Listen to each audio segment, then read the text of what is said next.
O eternal and almighty God, from whom all power and wisdom come, we are assembled here before thee to frame such laws as may tend to the welfare and prosperity of our province. Grant, O merciful God, we pray thee, that we may desire only that which is in accordance with thy will, that we may seek it with wisdom and know it with certainty and accomplish it perfectly. For the glory and honor of thy name and for the welfare of all our people. Amen. We acknowledge we are gathered on Treaty 1 territory, and that Manitoba is located on the treaty territories and ancestral lands of the Anishinaabe, Anishinaabe, Dakota, Oete, Dene, Sulene, and Neothorg nations. We acknowledge Manitoba is located on the homeland of the Red River Métis.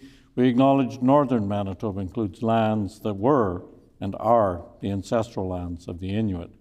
We respect the spirit and intent of treaties and treaty making and remain committed to working in partnership with First Nations, Inuit, and Métis people in the spirit of truth, reconciliation, and collaboration. Please be seated.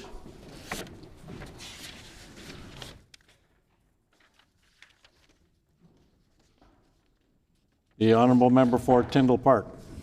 Honourable Speaker, on House business. The Honourable Member for Tyndall Park on House business. Could you please canvass the House for leave to allow me to swap my questions and oral questions for today and tomorrow as follows. Number 1, I will ask the 4th set of questions. Number 2, the official opposition will ask the 7th set of questions.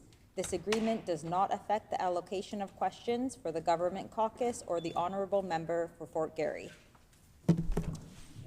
Is there leave for the House to allow the member for Tyndall Park to swap questions in oral questions for today and tomorrow as follows?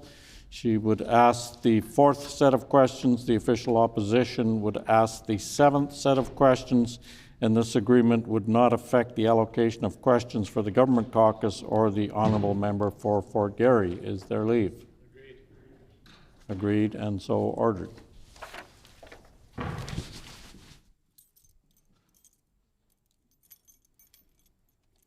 One second, please.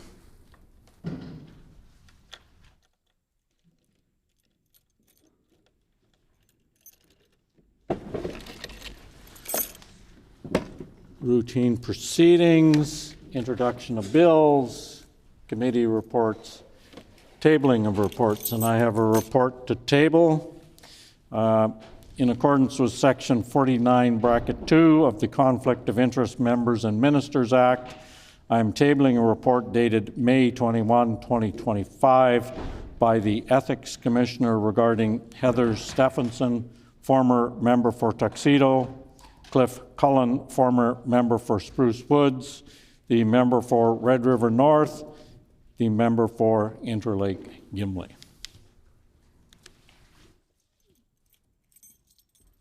Ministerial statements. The Honourable Minister of Natural Resources and Indigenous Futures. Thank you, Honourable Speaker. Despite rain and cool temperatures over the May long weekend, wildfire risk in the province of Manitoba remains high. The Manitoba Wildfire Service continues to respond to active wildfires across the province, and we are just hearing about a flare-up in Lynn Lake and a new fire near Cranberry Portage. As work continues, we are relieved to hear that the fires near the Paw, Lac du Bonnet, and the Arm of Piney are being held, and evacuees are slowly beginning to return home. It is, however, of crucial importance that folks in those regions continue to listen to the advice and instructions of local authorities and public safety officials. Weather conditions can change, and we want to make sure everyone stays safe. The fires near Whiteshell Provincial Park and Nopamig Provincial Park remain out of control. Local fire departments, the Office of the Fire Commissioner, and the Wildfire Service continue to coordinate efforts. Evacuees who need help connecting with their local authorities can contact Manitoba 211 for assistance by calling 211 from anywhere in Manitoba or emailing 211mb@findhelp.ca.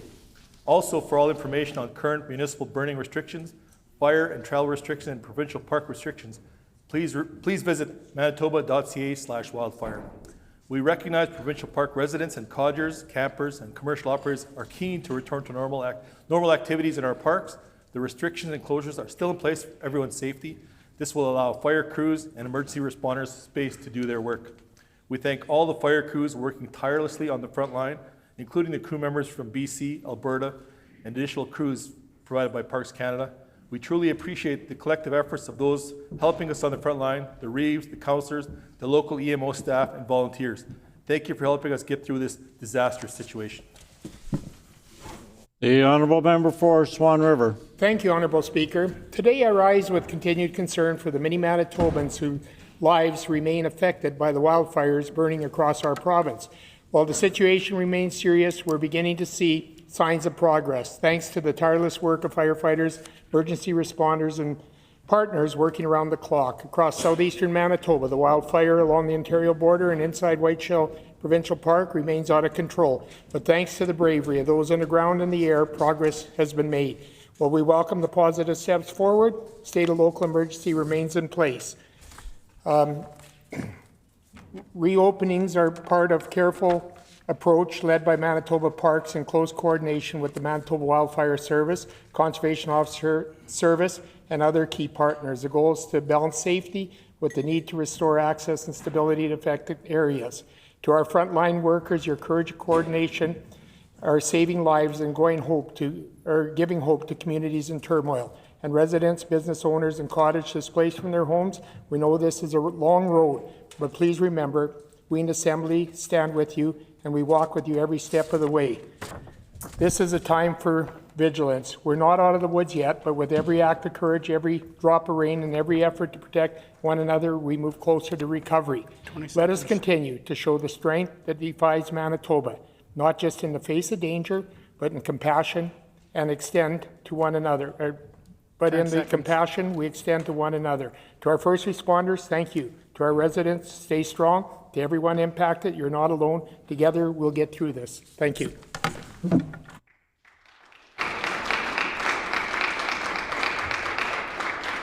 No further ministerial statements, member statements. The Honourable Minister of Natural Resources and Indigenous Futures.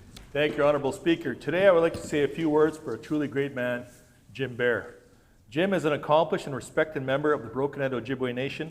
He served as their chief and on council for 11 terms and devoted himself to advancing reconciliation and uplifting his people. He worked to build meaningful connections between Indigenous and non-Indigenous peoples, creating spaces of mutual understanding and respect to strengthen and unite different communities. As a residential school survivor and two-time cancer survivor, Jim is no stranger to adversity, but throughout his life, he always showed incredible resilience. Jim was also integral to the foundation of several initiatives, such as when he helped create the first Indigenous Junior A Hockey Club, as well as South Beach Casino, an iconic landmark in Manitoba. He also helped create the Southeast Personal Care Home and Southeast Collegiate. Jim spearheaded the effort to return the medals of his uncle, Sergeant Tommy Prince, one of our country's greatest war heroes, back to their family and community. Due to his groundbreaking work, he received numerous awards that demonstrate the incredible impact he's had, such as the Queen Elizabeth II's Diamond Jubilee Medal. Honourable Speaker, I could continue to go on, but I would like to thank Jim not only for his work to uplift his community, but also for demonstrating the value of hard work, humility, and dedication. He continues to be a leader and a valued voice, and it is an absolute honor to know him and all the incredible work he's done for our community. Jim joins us in the gallery today, and I would like to extend my gratitude and respect to him for his tireless commitment to reconciliation, leadership, and community. I ask that the House please join me in saying miigwech to Jim for his service to Broken Ojibwe Nation and to the many other communities in Manitoba. Miigwech, Jim.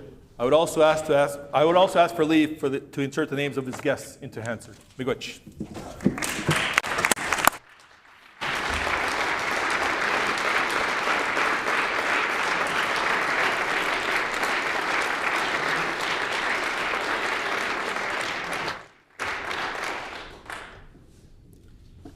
The Honourable Member for La Vérendrye.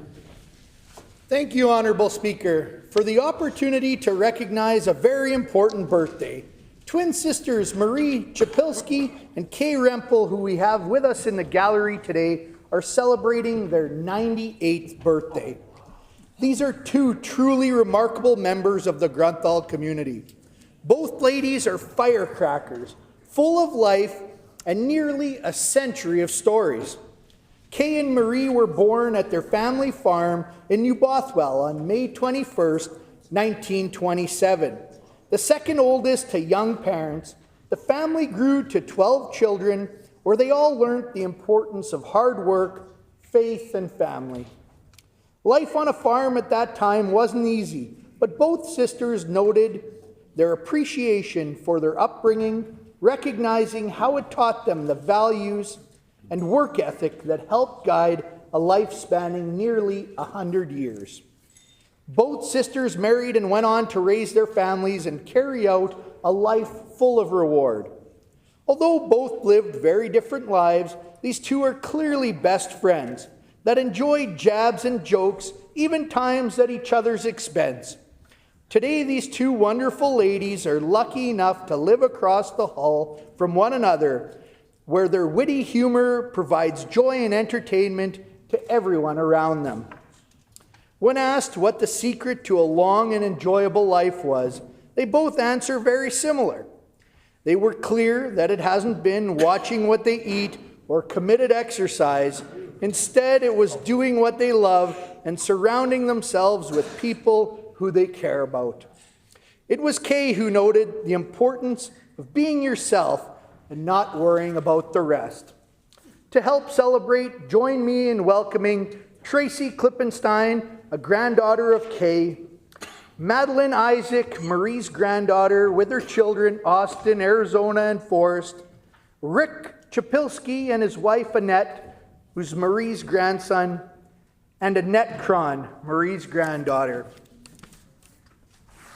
And help us celebrate the 98th birthday for Marie and Kay. Happy birthday.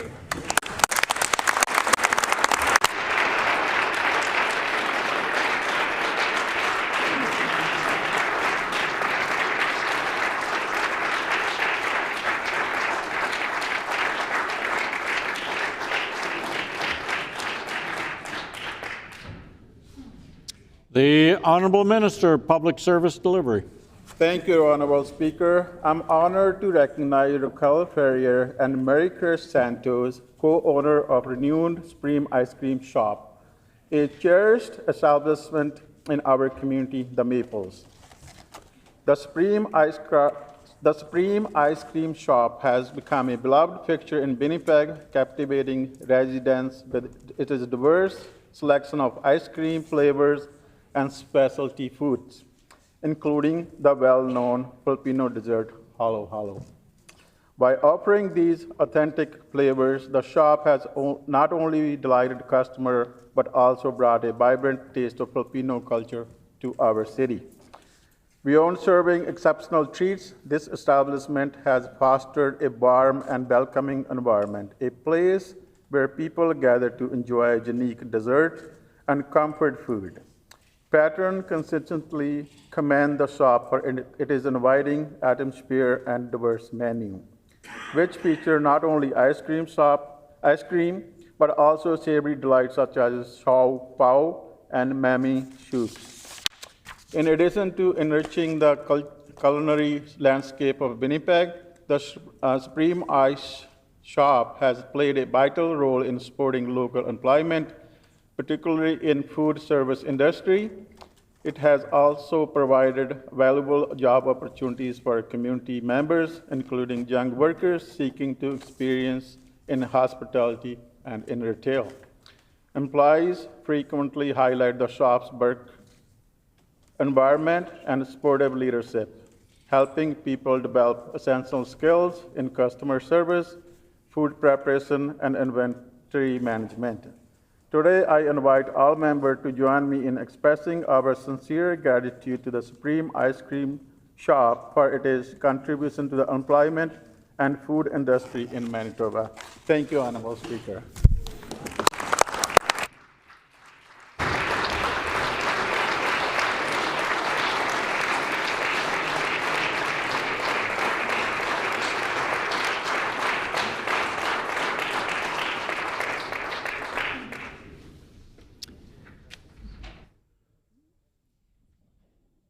The Honourable Member for Dawson Trail.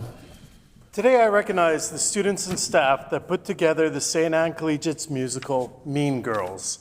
High school musicals are more than just entertaining performances.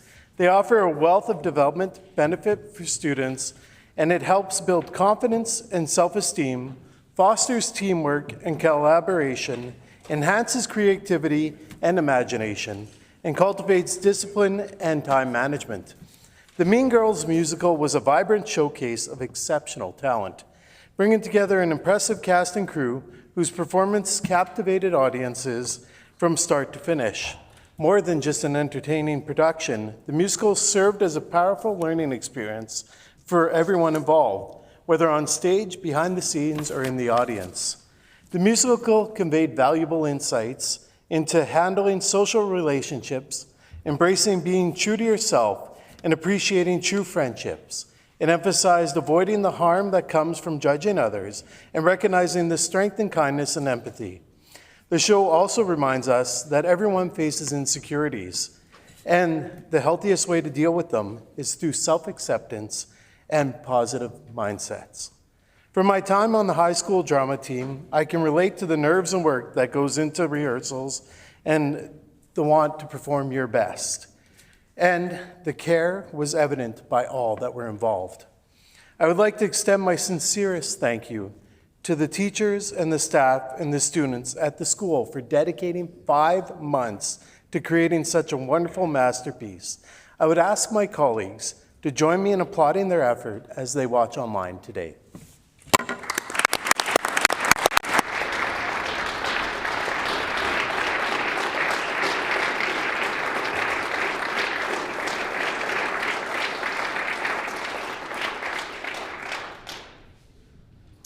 The Honourable Member for Tyndall Park.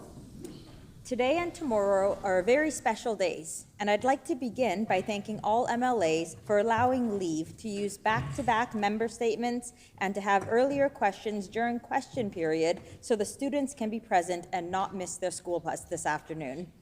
Now, Honourable Speaker, let's get down to business. Today's group of grade 6 students are from Meadows West School, and they have a lot of ideas and questions to share with all of us MLAs. They were very excited to see and learn about the 2 bison on the grand staircase and to see our beautiful chambers.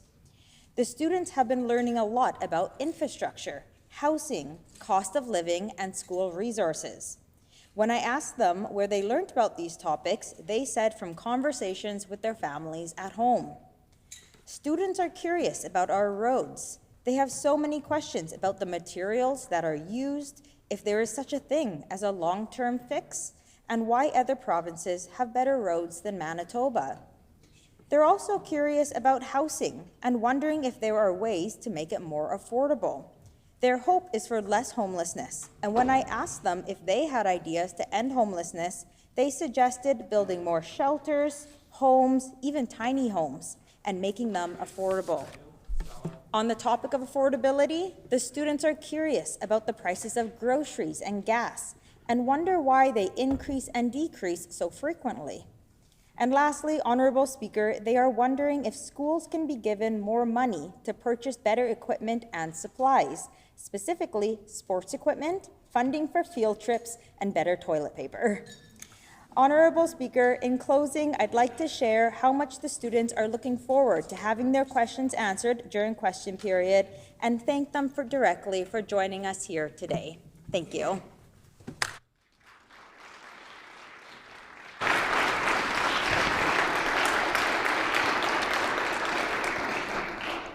Prior to oral questions, we have seated in the public gallery from Vincent Massey High School 45 students under the direction of Kevin Dirksen, and they are guests of the Honourable Member for Brandon West.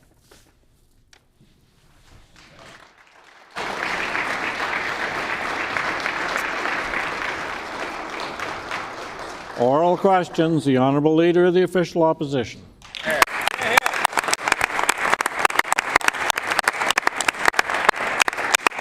Honourable Speaker, I want to welcome all the students here today for this robust conversation and debate and question period. Honourable Speaker, the NDP government keeps trying to pass the buck for their own NDP tax hikes to school divisions, municipalities, and trustees. So I asked the Premier before he passes the buck and blame, how much did he increase the school tax offset grant for divisions to keep taxes low?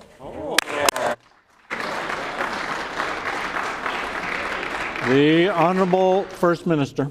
The member doesn't understand the basics of public finance, and it remains to be seen whether he understands ethical conduct in government. It's clear that we've cut the tax credit, or rather we've cut taxes by bringing in a tax credit of $1,500, and I'll invite the members opposite to be quiet. This is a dark day. This is a very dark day in Manitoba history. For the first time in the history of our province, 3 members have been found guilty of breaking the Conflict of Interest Act. Shame. Specifically, the former premier that this member chose to align himself with and perform as an understudy for was found to have breached the act, and today the commissioner fined her $18,000. Wow. There is simply no excuse for this type of behavior. We'll explore this issue in depth this afternoon, but I just want to put on the record that we thank the commissioner for his important work. First time has expired.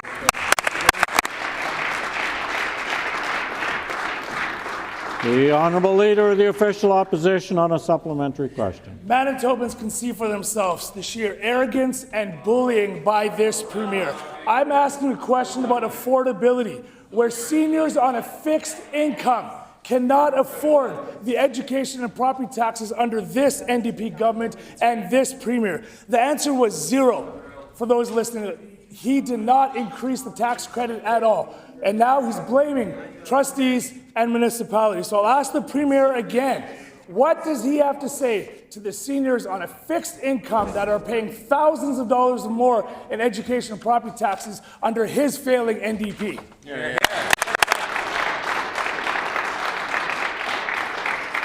The Honourable First Minister. I would say to seniors on a fixed income and to everyone in Manitoba, we're making your life more affordable with a $1,500 tax credit. And today, we have now found that the former government disregarded your democratic decision.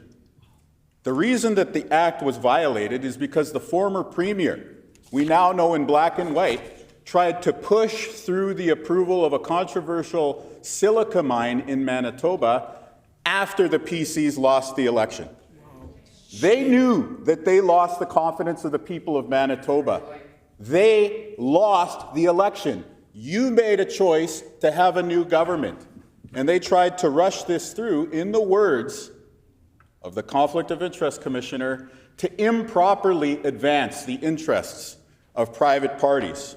The PCs, always in the bag for private interests, and now they're being fined. For the first time in the history of Manitoba, all they have is heckling. Member's time has expired. They can't address the substance.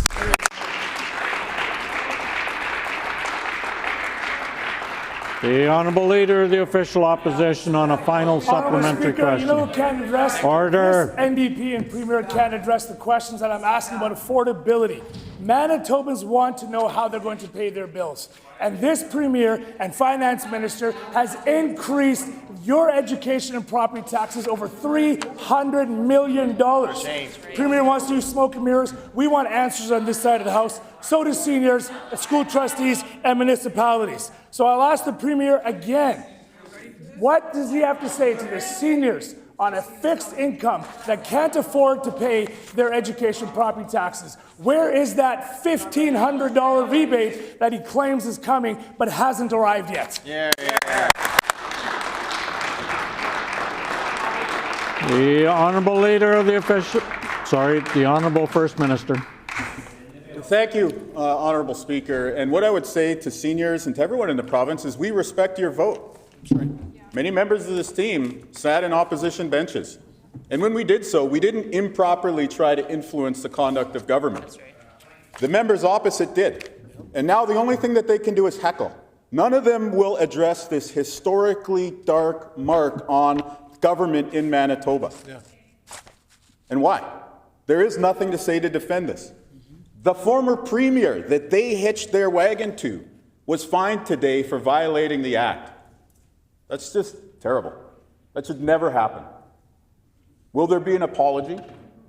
Will there be a fulsome address of this important issue? We're talking about your votes, the bedrock principle of our democracy, violated by the PCs. One thing I would say on the record, shame. Shame on each of you.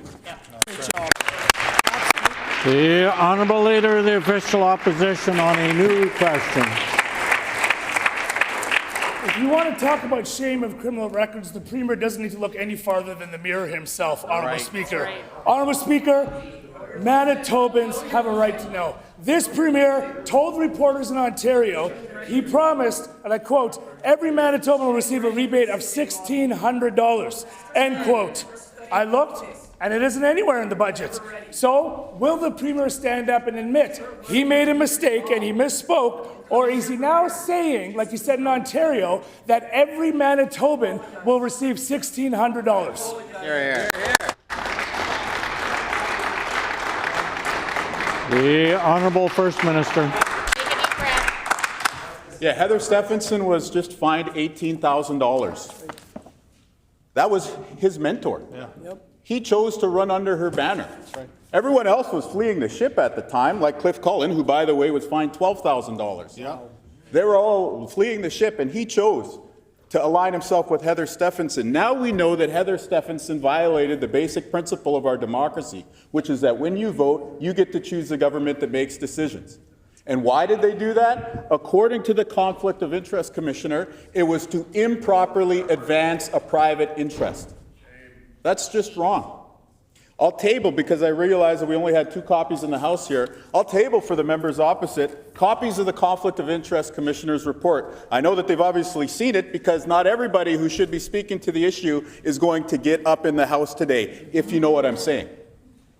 So for these members opposite to come in here and try to invoke seniors, go look the seniors in the eye and tell them why you disrespected our veterans. Tell them why you disrespected our democracy. Tell them why you ignored the basic principle that we teach school children, that democracy is a paramount value of our society. Because every single one of you that tolerated this action through you, the chair, is guilty by association.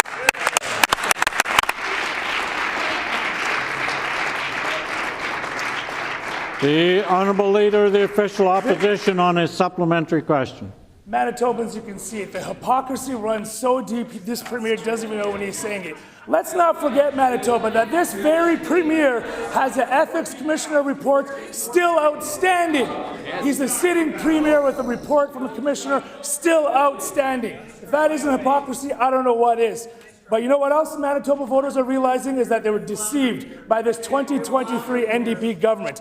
A Manitoba senior shared their tax bill, where they are now paying $2,500 under this NDP. Last year, it was less. And where is their $1,500 rebate? They didn't get it. More smoke and mirrors by this NDP and this Premier. So what does this Premier have to say to the thousands of Manitobans that didn't get their $1,500 rebates? You're here. Good job. The Honourable First Minister. What I would say to Manitobans is that we're saving you money. And if you haven't received your tax credit yet, you will receive it soon. But what I would say to every Manitoban is that we respect democracy. We respect the principles of values. The members opposite can heckle, but anyone who heckles today, I invite you to go out and address this report in the hallway afterwards. Go for it, Kathleen. Again, the member opposite chose to run under Heather Stephenson's banner. He was a minister of the Crown at the time. When did he become aware of the fact that the Caretaker Convention was being violated? Again, it is indisputable facts. The former Premier of Manitoba that he served under today was fined for $18,000 for the first time in Manitoba's history. When did he know that he was part of a government that not just broke the law, according to the Commissioner, violated the Canadian Constitution? The Honourable Leader of the Official Opposition on a final supplementary question. Honourable Speaker, this Premier sure does know a lot about breaking the law. That's for Let's sure. just take a trip down memory lane with this Premier and look at his record. I asked him clearly when he quoted in Toronto, he said, every Manitoban will get $1,600. Order, please. The government bench needs to come to order. The Honourable Leader of the Official Opposition. Thank you, Honorable Speaker. The Premier wants to stand up and talk about heckling, and yet his own members are the ones being called to order for heckling. Thank you, Honorable Speaker. All talk, no action by this NDP. The Premier defends his D- failing health minister, and now he defends his backpedaling and sloppy failing finance minister. Premier is blaming everyone else but himself. No leadership, no accountability. Does the Premier approve of his minister's sloppy budget and rebate rollout, or will he fire his finance minister today?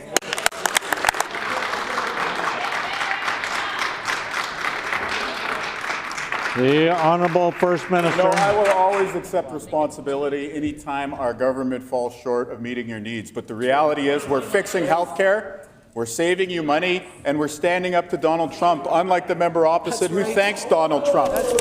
And you know why we do that? Because that's leadership.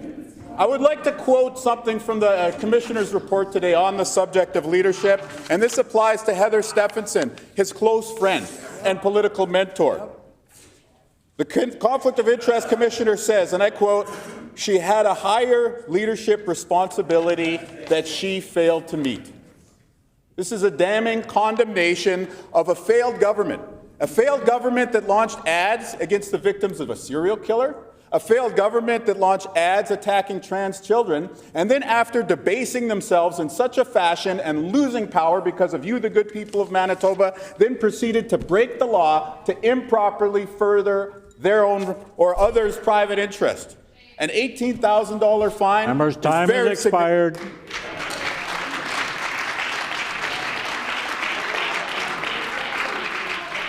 The Honourable Member for Midland. Every day, another Manitoban is distressed over their skyrocketing education taxes. On a community talk page, a resident of River Park South wrote their education taxes went up by 16%, an additional $444 from last year. Does this Minister of Finance think that a 16% increase in their education taxes is affordable? Hear, hear. The Honourable First Minister. The member comes from a constituency that is far better off under our government than it ever was under the PCs. Right. And as much as they want to raise their voices, everyone in the province knows that there is one political issue today that must be addressed. And it's a violation of the Caretaker Convention.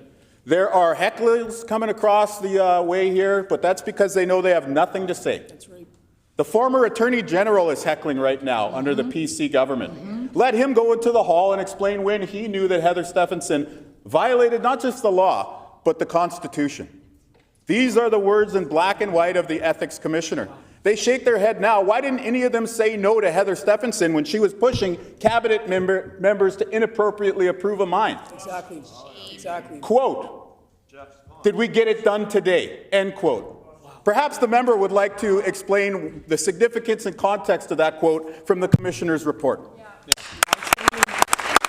The Honourable Member for Midland on a supplementary question. Honourable Speaker, it's clear this Premier is trying to distract Manitobans from the bad press and negative emails their office is getting, because another River Park South resident on a talk page says we, the taxpayers, need to push back against rising school taxes. These residents are calling for formal complaints, formal appeals, and to contact their MLAs to phase out education taxes on properties. So will the member for Seine River stand up for their constituents in River Park South and call for an end to education taxes on properties? Hear, hear.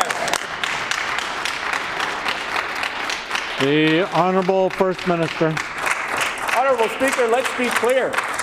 The PCs are recycling the same questions they ask every day. Yep. This is new, and this is significant. This is the first time in the province's history that a sitting premier on her way out of office tried to improperly further a private interest. She has now been fined. The first time a fine has ever been issued under this law. Other ministers of the Crown who continue to caucus or maybe not caucus with the PCs, we'll see, were also fined today. The member knows that the member for Seine River cannot respond to the question because she is not a minister of the Crown. Given that she has this rudimentary knowledge and is trying to play games in the question period that we have before us, will she instead devote that knowledge towards her former Minister of the Crown colleagues and ask them, why did they violate the Canadian Constitution? Why did they break the law? How can you explain this in the caucus room and then come in here and heckle in the House? Members' Many time has important questions that expired. The honourable member for Midland on a final supplementary question. Honourable Speaker, these are important questions because we are hearing from thousands of Winnipeggers who are concerned that they cannot pay their property bills because of the education taxes that this NDP government has typed. This sloppy scheme brought on by the NDP has raised taxes on seniors with fixed incomes and hard-working families while puffing their own coffers by $330 million. This minister is blaming everyone but himself. He made the changes, he raised the taxes, and the blame rests solely with him. When will this minister stand up and take responsibility for his sloppy tax scheme on Manitobans? Here, here. The Honourable First Minister. Well, this is the issue of the day, isn't it? Lining private coffers. That's what the PCs did. It would have been one thing if they had a mandate from the people of Manitoba, but they did not. They lost your support in the election. You chose a new government. They still tried to force through this controversial mine. These are direct quotes about Heather Stephenson. These efforts lacked ethical and constitutional legitimacy. I found her repeated dismissal of the Caretaker Convention in her written representations to me, a convention that is central to respect for the wishes of voters, to be disheartening. Despite her denial, she was aware that the incoming NDP government did not agree that her outgoing government should approve the project license. End quote. How can any self-proclaimed conservative abide by somebody who violates the Canadian Constitution? Is conservatism not about respecting the rule of law? Is it not about respecting the democracy? I've litigated these issues.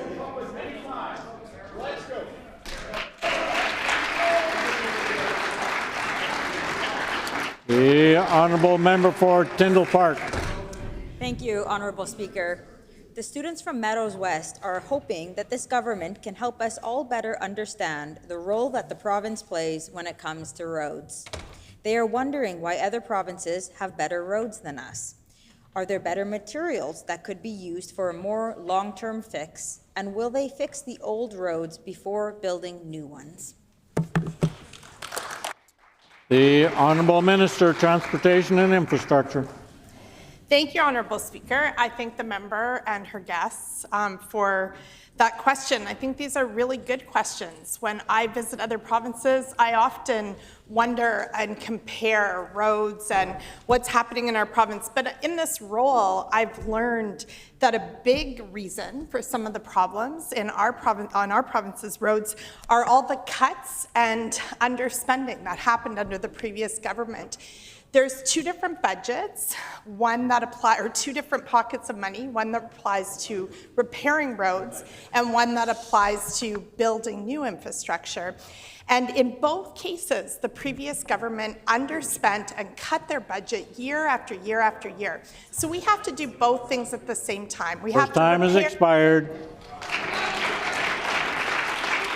The honourable member for Tyndall Park on a supplementary question.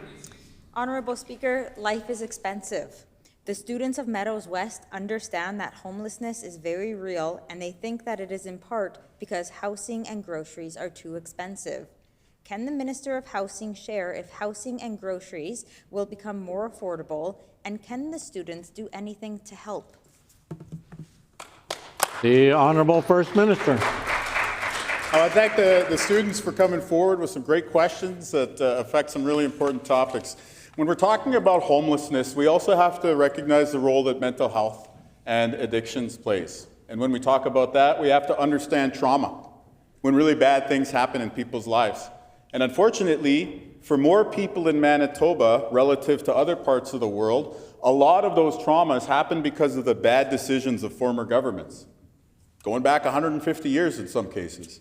So part of what we need to do, absolutely, affordability. We cut the gas tax. We fixed gas prices in Manitoba. We're putting money in your pocket to be able to spend it at the grocery store.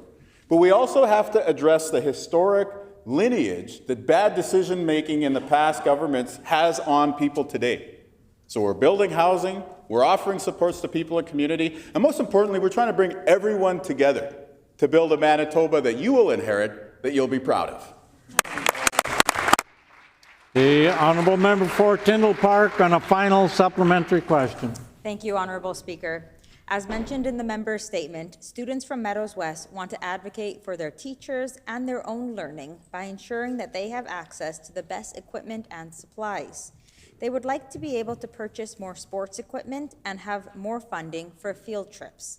Is there anything this government can do to directly help? The Honourable First Minister. Yeah, for sure. We've dramatically introduced and increased the number of funds that schools have to help with your education.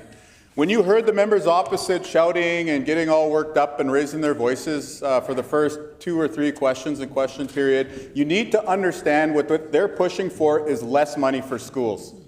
The money that they're talking about is money that goes directly to your education. So when you hear them shouting and even heckling now, they're running completely 180 degrees against what you're pushing for. More support in schools. But here's the thing, you shouldn't be surprised, anyone in Manitoba should be surprised that the PCs are doing that, because they wouldn't even respect you, the voter. They spent the entire lead up to the election, the entire writ period, trying to win your support back, and when you rejected them, what did they do? They ignored the fact that you had chosen a new government. And now they're being held accountable. A base principle of conservatism is supposed to be accountability in the face of transgression. Order, Where do we please. see that today? Order, please. Just prior to moving on, I will remind the First Minister that I've previously ruled about trying to engage people directly in the visitors gallery, that they can't participate, so we shouldn't try and engage them. So I would just remind the First Minister of that. The Honourable Member for Lakeside. Honourable Speaker, municipalities are under pressure. School taxes and property tax burdens continue to rise. Municipalities are being forced to carry the load. That's why the AAM has passed a formal resolution calling on the provincial government to work to create a new modernized model for how education funding is achieved, and I'll table that resolution. The Minister is truly serious about collaborating with municipalities. Can he tell Manitobans and other municipal officials what's been done in response to AMM's call for reform? Order, please. Order, please. Just prior to that answer, I must also call to attention that the member from Tyndall Park was also trying to directly engage students, and that is again against my advice. So please refrain from doing that. The Honourable First Minister. Yeah, we'll always work with the AMM because we respect democracy. That's right. And the people that get elected, and those local leaders were democratically elected. The members opposite, though, rallied around Heather Stephenson after the election. They asked her to come into this chamber and represent them in question period through the first months of our government. They defended her in public. Even though they knew full well, we now see from the Conflict of Interest Commissioner's report, that she broke the Constitution. Wow. How often does that happen? We're not talking about legal breaches here. We're talking about violating the Constitution, the highest law of the land. It's the first time in Manitoba history that a sitting premier was found to have violated this law. The members opposite want to heckle, bring it on. I am totally fine to engage with you. I say through you, the chair, because the principle of our democracy is something worth fighting for. And if I got to deal with a couple of heckles along the way in order to honor Member's your time choice, has expired.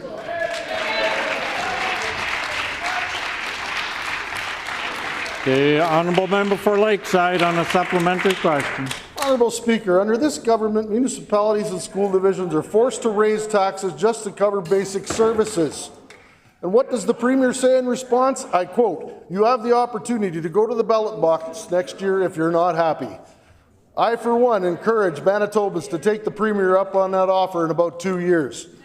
Will the Minister step up and take ownership of the school tax, farmland tax, municipal funding pressures facing Manitoba communities, instead of leaving municipalities to take the political and financial heat?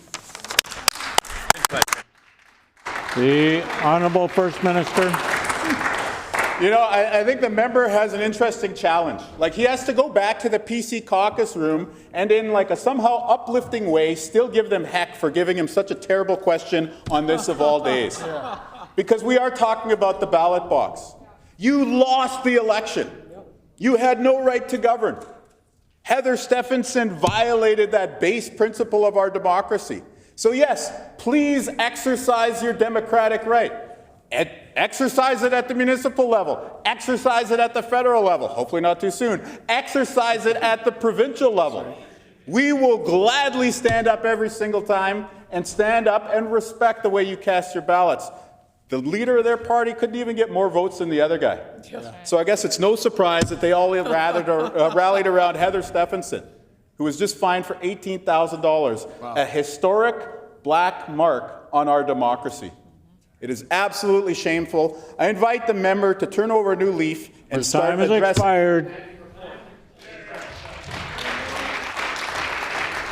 The honourable member for Borderland. Yesterday, the minister told this House that he is, quote, reviewing all contracts and government policies. Can the minister explain why just last week this NDP government gave Donald Trump more direct award contracts? The Honourable First Minister. Like, at some point, the PCMLAs have to be mad at their leader. Yeah. Why are they being put up to ask these terrible questions when they're walking right into the line of fire? Yeah.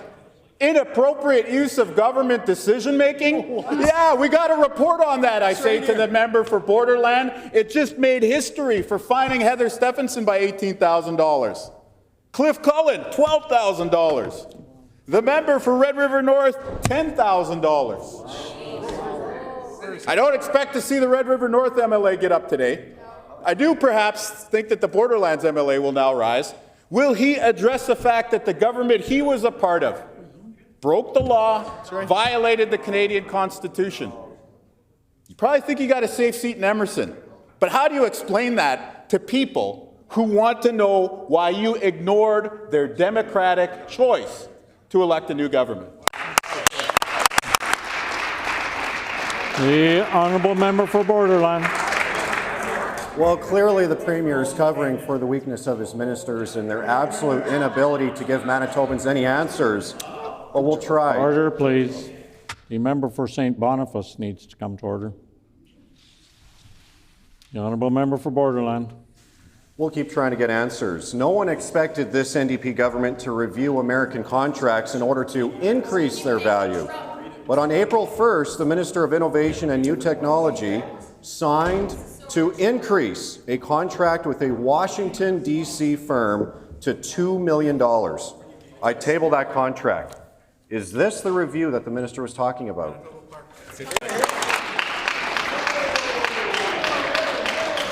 The Honourable First Minister.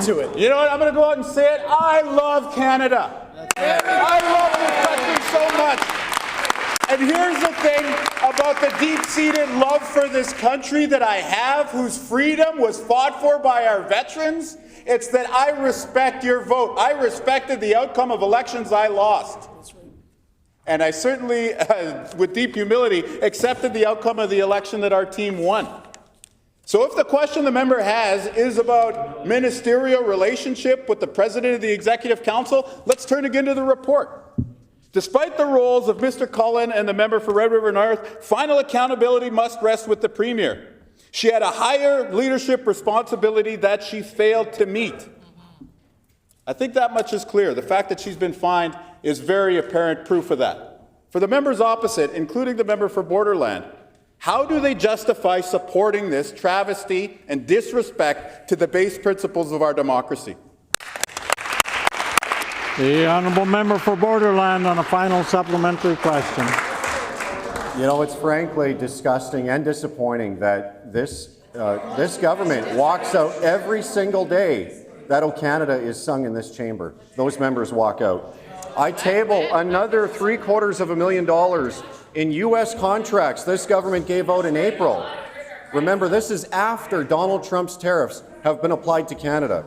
While this government was voting down our bill to eliminate interprovincial trade barriers, Their ministers were sending direct awards to U.S. firms. More NDP hypocrisy. Will any of the ministers who signed these contracts rise and explain why they prefer Donald Trump's firms over Canadians?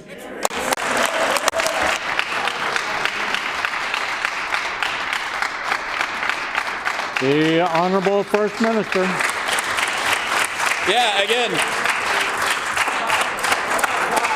Order. The Honourable First Minister. Thank you. Again, to quote, despite the roles of Mr. Cullen and the member for Red River North, final accountability must rest with the Premier. In her interview, Ms. Stephenson acknowledged that as Premier, she had a responsibility to ensure that ministers in her government complied with their ethical obligations and to address any member's misconduct that came to her attention. I agree. She had a higher leadership responsibility that she failed to meet, end quote. The member opposite is getting worked up about questions about ministerial accountability to the Premier. I accept those questions each and every day. I basically own them each and every time the members step up. But now that there's serious accountability questions about the failed PC government, where are the PC answers? Who among them is going to address this issue seriously? They just made history in the worst possible way. After the landfill ads, after the parental rights campaign, which you thought was going to be rock bottom, here they find a new low, ignoring your time has expired. The Honourable Member for Brandon West. In April, Brandon Police Service arrested a man as part of a Controlled Drug and Substances Act investigation. In his hotel room, they found $28,000 in cash, drug paraphernalia, and drugs. When are the minister and the Premier going to be tough on drug dealers? Can the minister explain why this individual was released back into our community? The Honourable First Minister. You know, the member opposite has an understanding of the justice system, which he is betraying right now by trying to cast aspersions against the best Minister of Justice in the country. And why does he do that? He does that for partisan purposes. It's the same partisan purposes that blinded their colleagues, their former leader, not just into the election, after the election they followed Heather Stephenson. Yep. She violated the Canadian Constitution. Doesn't get more awful than that. There is a rot in the PC organization, and it goes much deeper than fines that were levied today. It has to do with the continued partisan interest in obfuscating the truth, something that the very member participates in this very moment. Will he show honor to his former profession, turn over a new leaf, and begin to address why he chose to run for a leader? Time has expired. The Honourable Member for Brandon West on a supplementary question. Honourable Speaker, if this minister is the best minister in the country, why isn't he answering the questions? And why does the Premier have to step in and answer for him? Because he doesn't trust his ministers to answer the questions. What you also didn't hear was an answer. We've been calling for tougher sanctions, especially for repeat violent offenders. In this case, the man the minister released into the community is still at large and failed to attend court. Will the minister admit his bail reform is a sham, or like his cabinet colleagues, will he blame everyone else?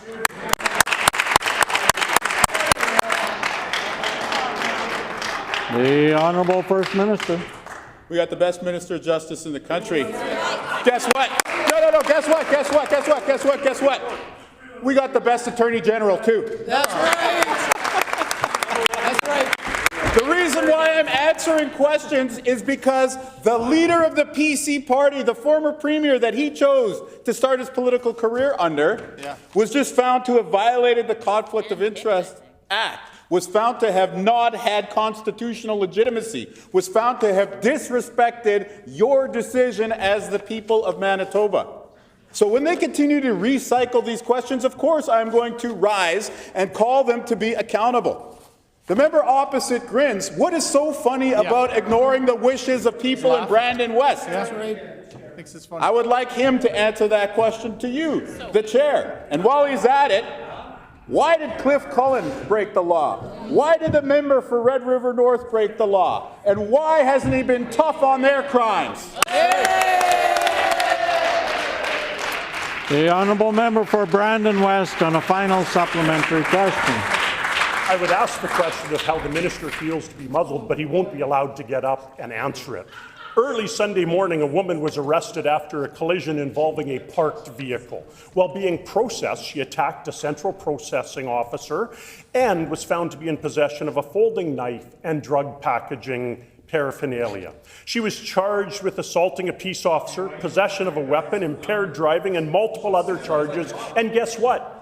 She was released. How many individuals have been released into the community after committing violence under this minister's watch?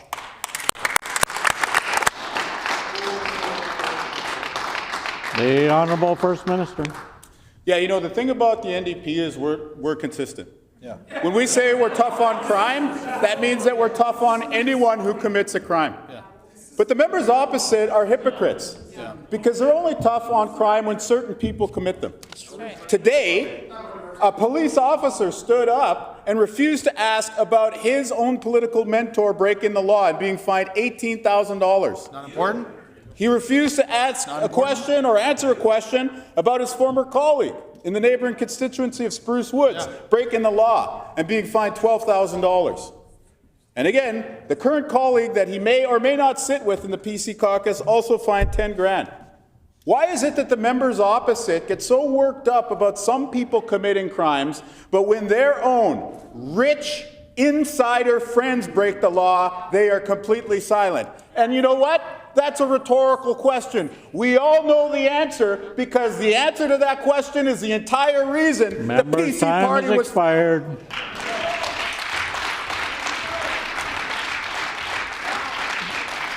The honourable member for Tuxedo. Thank you, Honourable Speaker. Earlier today, Manitoba's Ethics Commissioner released a historic report into the failures of the former PC government, including former Premier Heather Stephenson. Can the Premier please tell the House more about this important report and the actions of the members opposite? Great question. The Honourable First Minister. You know what? It's 38 minutes into question period, and we finally got a question on the #1 political issue of the day. Yeah. What does that tell you about the weak opposition? Pretty much everything you need to know. That's right. I also think it's very significant that the question came from the person who defeated the PCs in Heather Stephenson's old seat for the first time in Manitoba history. And here's the thing, the good people of Tuxedo made that decision because of this great candidate who stepped up to represent them. But today, what are the PCs going to say about the fact that Heather Stephenson broke the law and was fined $18,000 for the first time in Manitoba history under this statute? I'm sure that they will want an answer from the PCs on this quote in particular, that Ms. Stephenson had a higher leadership responsibility that she failed to meet, end quote. I'll go a step further and tell you that today, in question period, and likely in the media coverage after, no one on the PC side is stepping up to that higher leadership responsibility that they should be required to meet. Time has expired.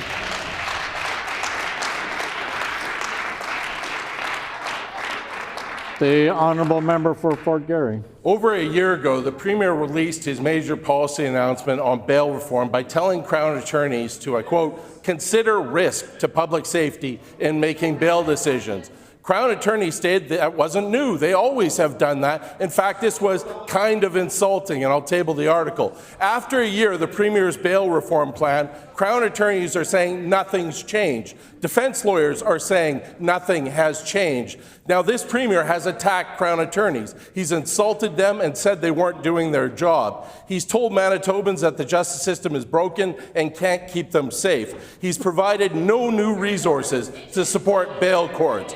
Will this Premier now apologize to Crown attorneys for blaming them for his bail Member's reform time has plan? expired. The Honourable First Minister. Honourable Speaker, the member opposite is a case study in what happens when your judgment is poisoned by personal animus. Anyone who is elected to this House ought to be asking a question about the Conflict of Interest Commissioner's report today. The member declines to do so. It is a sad commentary on the waste of time that he performs here in this esteemed chamber. The basic function of this chamber is to exercise your democratic will. Today, for the first time in Manitoba history, we have conclusive proof that that democratic will was ignored by the defeated PC government. To be very clear, that means that this is worse than the vote rigging scandal of the 1990s, which ultimately was not pinned on that Premier of the day. This one was. They lost the election. They still tried to force through a controversial decision, and they did it to improperly advance a private interest. This is the sad coda on the darkest period of government in Manitoba time history. has expired.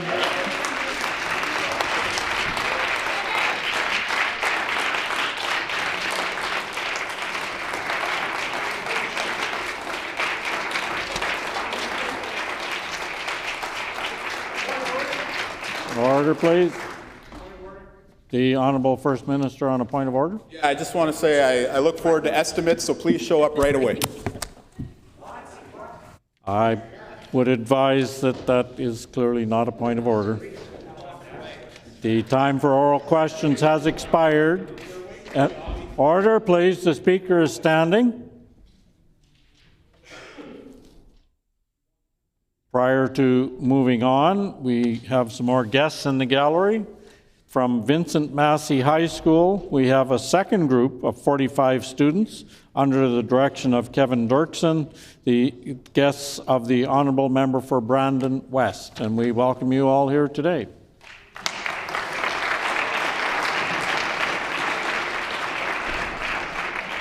Petitions. The Honourable Member for Brandon West. Well, thank you, Honourable Speaker, and I wish to present the following petition to... Order, please. Order! Someone is trying to speak. The Speaker can't hear them, so I would ask members, particularly on the government side, to allow members that have the floor to be heard. The Honourable Member for Brandon West. Well, thank you, Honourable Speaker. I wish to present the following petition to the Legislative Assembly of Manitoba. The background to this petition is as follows. On May 1st, 2022, Jordan Reimer, 24 years of age, was killed by an impaired driver while she was acting as a designated driver. Number two, there are two people legally culpable for her death, the impaired driver and the accomplice. The driver was charged, but the second criminal, the accomplice, has not been held accountable. Number three, a concerned citizen took the keys from the impaired driver earlier in the evening to ensure he could not drive impaired. The accomplice retrieved the keys from the citizen under false pretenses and knowingly provided the impaired driver with access to the vehicle. Number four, the Winnipeg Police Services, WPS, investigation provided adequate evidence to meet the charging standards and recommended charges be laid against the accomplice. The Crown prosecutors declined to prosecute the accomplice. Number five, the family of Jordan Reimer has called for the prosecution of the accomplice and that the decision to not prosecute be reviewed independently. Number six, as recently as 2022, there is precedent to refer criminal files of decisions to not proceed with prosecution to extrajudicial or provincial departments of justice for review. This was done in the Peter Nygaard file, which ultimately led to a reversal in the decisions to not prosecute, and charges were laid. Number 7, an out-of-province review is supported by MAD Canada, MAD Manitoba, and by Manitobans. Number 8, the family has exhausted every avenue within the existing system, and in the absence of a prescribed process where a disagreement exists on charging standards, the only option is to request an independent, out-of-province review. Number 9, in December 2024, the WPS reported an alarming number of impaired drivers in the holiday check stop program, extending criminal culpability beyond the driver to those who engage in overt actions to facilitate impaired driving will save lives. Number 10, Manitobans deserve to have confidence in the provincial government and the justice systems to make decisions that achieve true justice for victims and their families. We petition the Legislative Assembly of Manitoba as follows: to urge the provincial government to order an out-of-province review of the prosecutor's decision to not prosecute the accomplice in the death of Jordan Reimer. This petition was signed by Kelsey Gillespie, Chasten Lavoie, Catherine Silver, and many, many other fine Manitobans. The honourable member for Springfield-Rashad. I wish to present the following petition to the Legislative Assembly of Manitoba. The background to this petition is as follows. 1.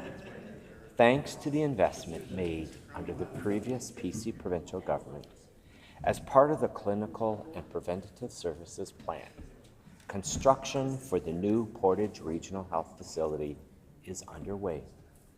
The facility and surrounding community would greatly benefit from added diagnostic machinery and equipment, but specifically the addition of an MRI machine.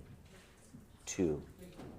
An MRI machine is a non-invasive medical imaging technique that uses the magnetic field and computer-generated radio waves to create detailed images of organs and tissues in the human body.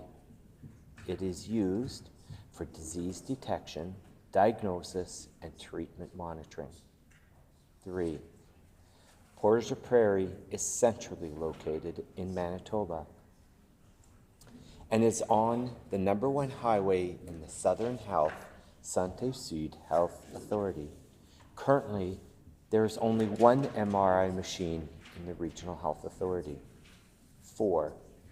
An MRI machine located in the Portage Regional Health Facility will reduce transportation costs for patients, as well as reduce the burden on stretcher service and ambulance use. It will bring care closer to home and reduce wait times for MRI scans across the province. 5. Located around Portage Prairie are the Dakota Teepee, Dakota Plains, Sandy Bay, and Long Plains First Nations reserves. Indigenous peoples in Canada disproportionately face barriers in access to services and medical care. An MRI machine located in the Portage Regional Health Facility will bring care closer to their home communities and provide greater access to diagnostic testing. 6. Located in close proximity to the new Portage Regional Health Facility is the Southport Airport. This aerodrome has a runway length and is more than adequate to support medical, air, and ambulance services. This would provide the opportunity to transport patients by air from more remote communities to access MRI imaging services. 7, the average wait times for Manitobans to receive an MRI scan is currently 6 to 8 months. Having an MRI machine in the Portage Regional Health Facility will help reduce these wait times for patients and provide better care sooner.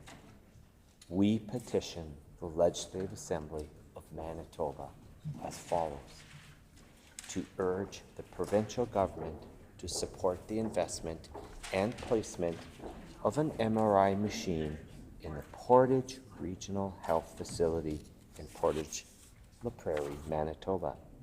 This is signed by Lori Blight, Joanne McAllister, Elaine Donald, and many other Manitobans. The Honourable Member for Portage La Prairie. To present the following petition. The background of this petition is as follows. Number 1, thanks to the investment made under the previous PC government as part of the Clinical and Preventative Services Plan, construction for the new Portage Regional Health Facility is well underway. The facility and surrounding community would greatly benefit from added diagnostic machinery and equipment, but specifically the addition of an MRI machine. Number 2, an MRI machine is a non-invasive medical imaging technique that uses a magnetic field and a computer-generated radio waves to create detailed images of organs and tissues in the human body. It is used for disease detection, diagnosis, and treatment monitoring. Number 3, Portage La Prairie is centrally located in Manitoba and is on number 1 highway in the Southern Health Santé Sud Health Authority. Currently, there is only 1 MRI machine in the RHA. Number 4, an MRI machine located in the Portage Regional Health Facility will reduce transportation costs for patients, as well as reduce the burden on stretcher services and ambulance use. It will bring care closer to home and reduce wait times for MRI scans across the province. Number 5, located around Portage La Prairie are the Dakota Teepee, Dakota Plains, Sandy Bay, and Long Plains First Nation reserves. Indigenous peoples in Canada disproportionately face barriers in access to services and medical care. An MRI machine located in the Portage Regional Health Facility will bring care closer to their home communities and provide greater access to diagnostic testing. Number 6, located in close proximity to the new Portage Regional Health Facility is the Southport Airport.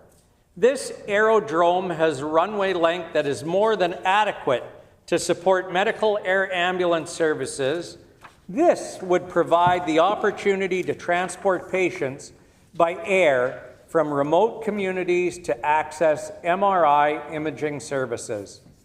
Number 7, the average wait time for Manitobans to receive an MRI scan is currently 6 to 8 months.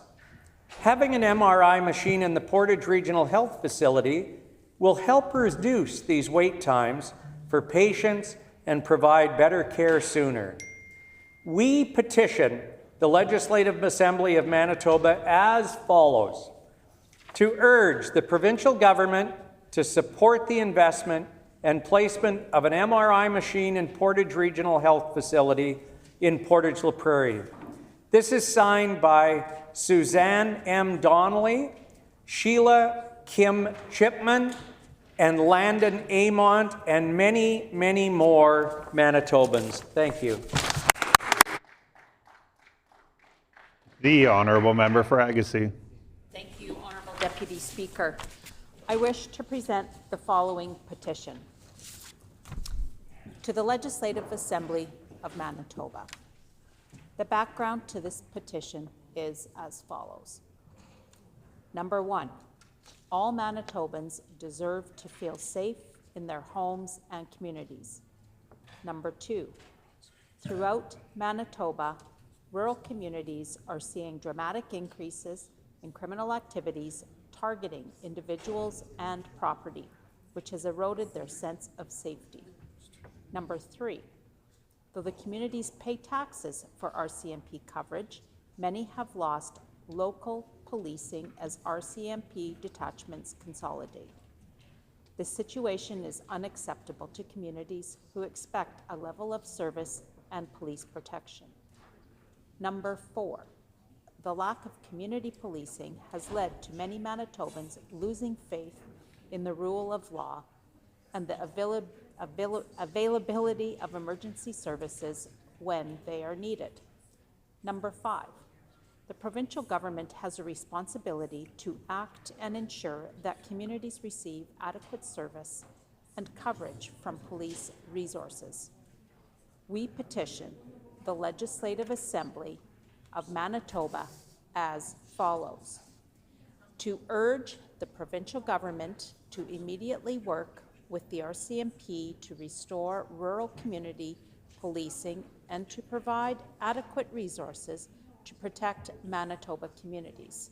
This petition is signed by Joanne Oswald, Kenneth Oswald, Frank Pubin, and many, many more Manitobans. The Honourable Member for Roblin. Thank you, Honourable Deputy Speaker. I wish to present the following petition. The background to this petition is as follows. Phoenix School, a kindergarten to grade 5 school located in Headingley, has experienced consistent enrollment growth over the last several years. Enrollment is expected to reach 275 students in the next 2 years. Because the school is now over capacity, the school division has had to install portable classrooms on site as of fall 2024.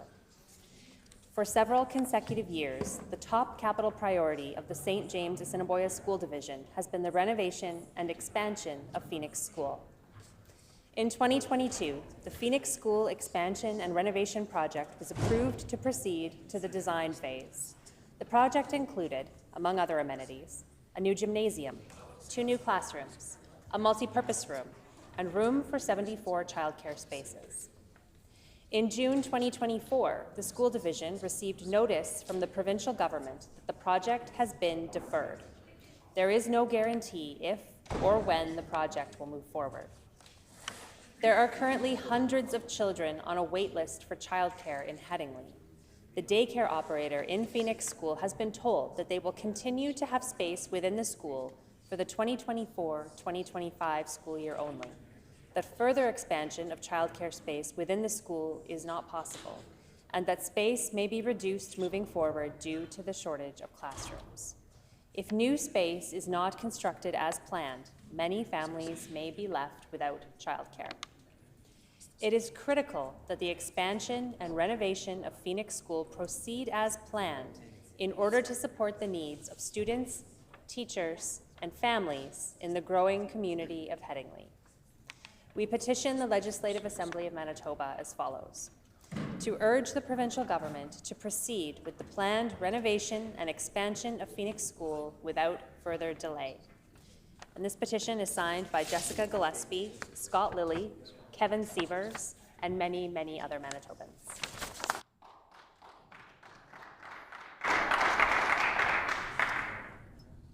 The Honourable Member for Steinbach. Thank you, Honourable Deputy Speaker. I wish to present the following petition to the Legislative Assembly. The background to this petition is as follows. 1, on May 1st, 2022, Jordan Reimer, 24 years of age, was killed by an impaired driver while she was acting as a designated driver. 2, there are 2 people legally culpable for her death, the impaired driver and the accomplice. The driver was charged, but the second criminal, the accomplice, has not been held accountable. 3, a concerned citizen took the keys from the impaired driver earlier in the evening to ensure he could not drive impaired. The accomplice retrieved the keys from this citizen under false pretenses and knowingly provided the impaired driver with access to the vehicle. 4, the Winnipeg Police Service WPS investigation provided adequate evidence to meet the charging standard and recommended charges to be laid against the accomplice. The Crown prosecutors declined to prosecute the accomplice.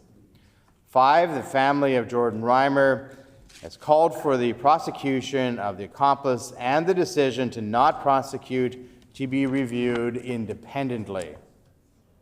6, as recently as 2022, there is precedent to refer criminal files of decisions to not proceed with prosecution to extra-provincial departments of justice for review. This was done with the Peter Nygaard file, which ultimately led to a reversal of the decision to not prosecute, and charges were laid. 7, an out-of-province review is supported by MAD Canada, MAD Manitoba, and by Manitobans. 8, the family has exhausted every avenue within the existing system, and in the absence of a prescribed process, when a disagreement exists on charging standards, the only option is to request an independent out-of-province review. 9, in December 2024, the WPS reported an alarming number of impaired drivers in the Holiday Check Stop program. Extending criminal culpability beyond the driver to those who engage in overt actions to facilitate impaired driving will save lives. 10, Manitobans deserve to have confidence in the provincial government and justice systems to make decisions that achieve true justice for victims and their families. We petition the Legislative Assembly of Manitoba as follows: to urge the provincial government to order an out-of-province review of the prosecutor's decision to not prosecute the accomplice in the death of Jordan Reimer. And Honourable Deputy Speaker, this is signed by Charles Bickford, Kyle Bickford, Doris Horn, and many other Manitobans. Thank you. The Honourable Member for Lackawanna. Thank you, Honourable Deputy Speaker. I wish to present the following petition to the Legislative Assembly, and the reasons for this petition is as follows. Number 1, the federal government has mandated a consumption-based carbon tax with the stated goal of financially pressuring Canadians to make decisions to reduce their carbon emissions. Number 2, Manitoba Hydro estimates that even with a high-efficiency furnace, the carbon tax is costing the average family over $200 annually, even more for those with older furnaces. Number 3, home heating in Manitoba is not a choice or a decision for Manitobans to make. It is a necessity of life with an average of almost 200 days below 0 degrees Celsius annually. Number 4, the federal government has selectively removed the carbon tax off of home heating oil in the Atlantic provinces of Canada, but as indicated, they have no intention to provide the same relief to Manitobans heating their homes. Number 5, Manitoba Hydro indicates that natural gas heating is one of the most affordable options available to Manitobans, and it can be cost prohibitive for households to replace their heating source. Number 6, premiers across Canada, including in the Atlantic provinces that benefit from this decision, have collectively sent a letter to the federal government calling on it to extend the carbon tax exemption to all forms of home heating, with the exception of Manitoba. Number 7, Manitoba is one of the only provincial jurisdictions to have not agreed with the stance that all Canadians' home heating bills should be exempt from the carbon tax. Number 8, provincial leadership in other jurisdictions have already committed to removing the federal carbon tax from home heating bills. We petition the Legislative Assembly of Manitoba as follows: to urge the provincial government to remove the federal carbon tax on home heating bills for all Manitobans to provide them much-needed relief. This petition is signed by Deborah Sanderson, Robert C. Grant, Don McKenzie, and many, many more fine Manitobans, Honourable Deputy Speaker.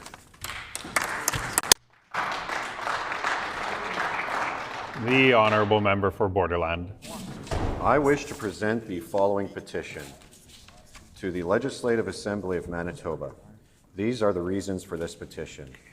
Number 1, persons struggling with mental health as their sole condition may access medical assistance in dying unless Parliament intervenes. Number 2, suicidality is often a symptom of mental illness, and suicide is the second leading cause of death for Canadians between the age of 10 and 19. Number 3, there have been reports of the unsolicited introduction of medical assistance in dying to non-seeking persons, including Canadian veterans, as a solution for their medical and mental health issues. Number 4, legal and medical experts are deeply concerned that permitting Canadians suffering from depression and other mental illnesses to access euthanasia would undermine suicide prevention efforts and risk normalizing suicide as a solution for those suffering from mental illness.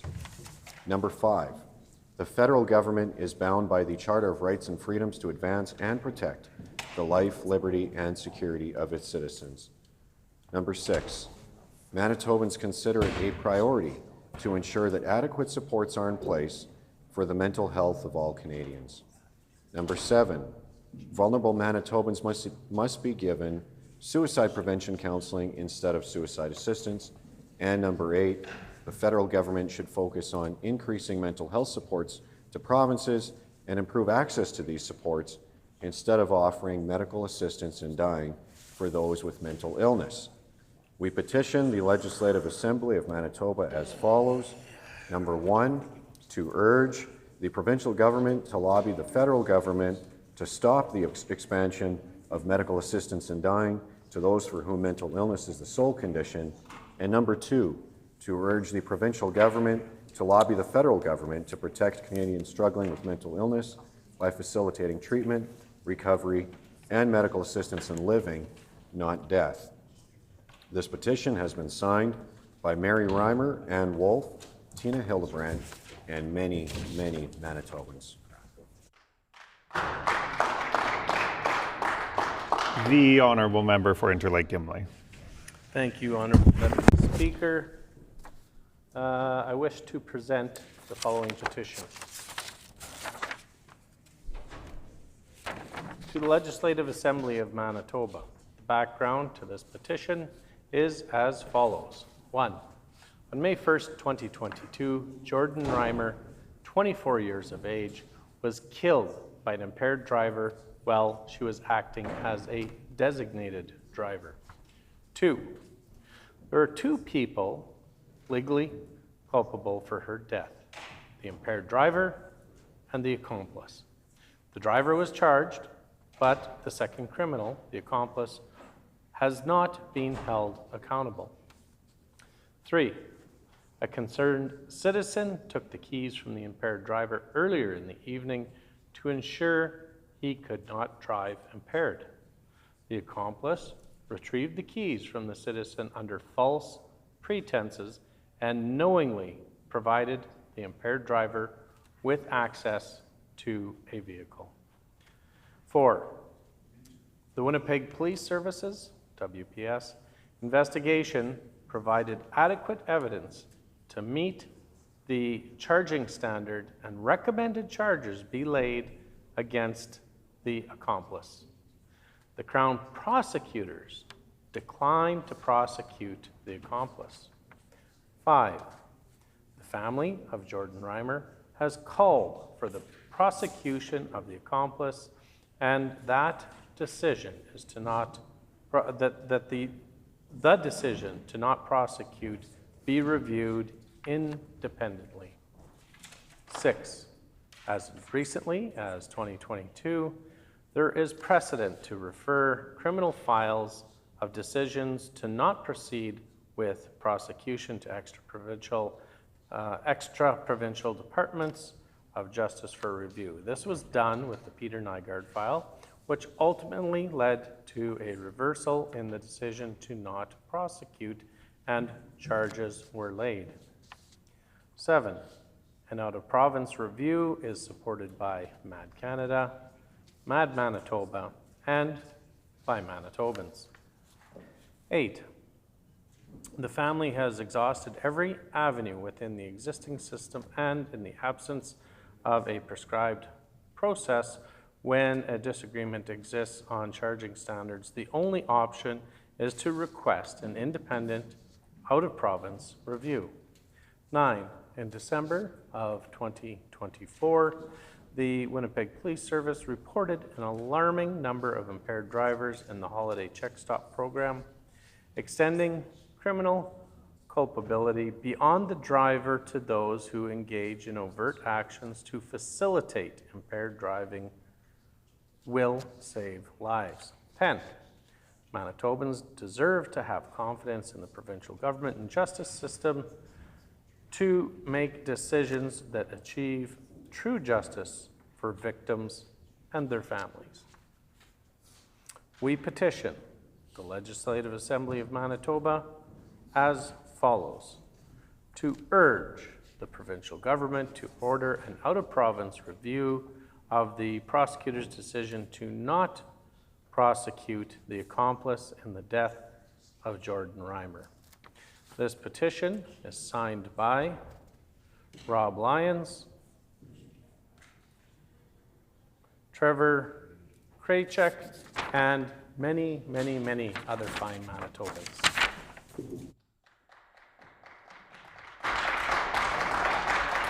The Honourable Member for Lakeside.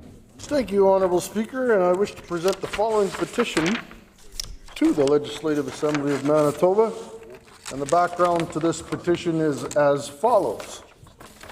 Number 1, as part of ongoing strategic infrastructure investments to the provincial highway network, it was announced in August 2022 that almost $70 million would be spent on upgrades to Provincial Road 227.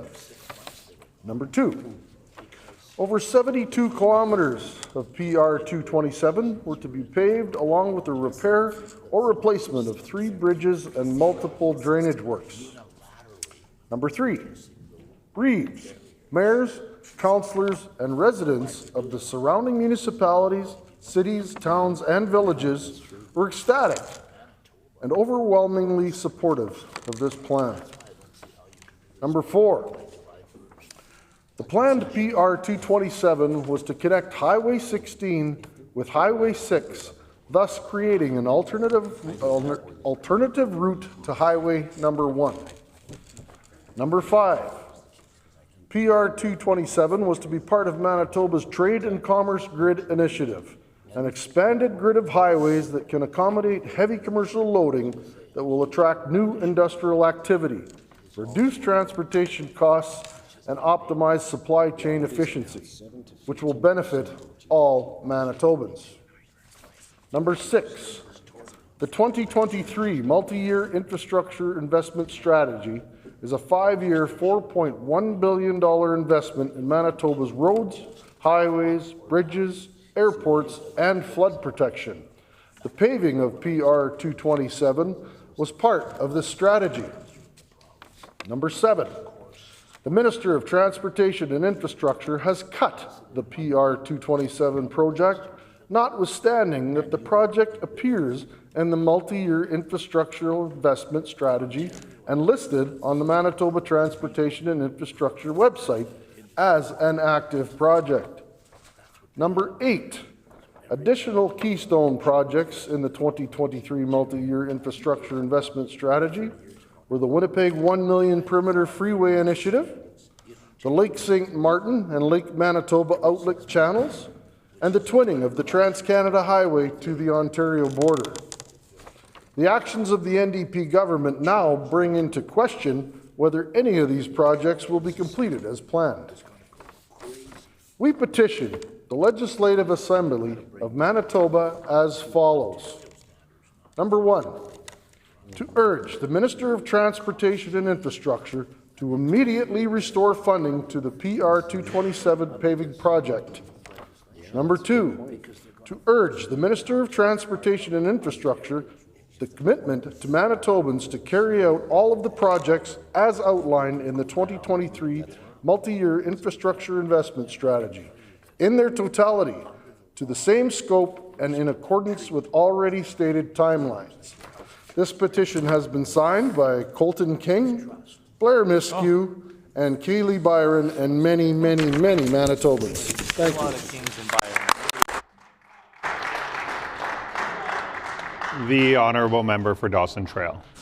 I wish to present the following petition. To the Legislative Assembly of Manitoba, the background to this petition is as follows.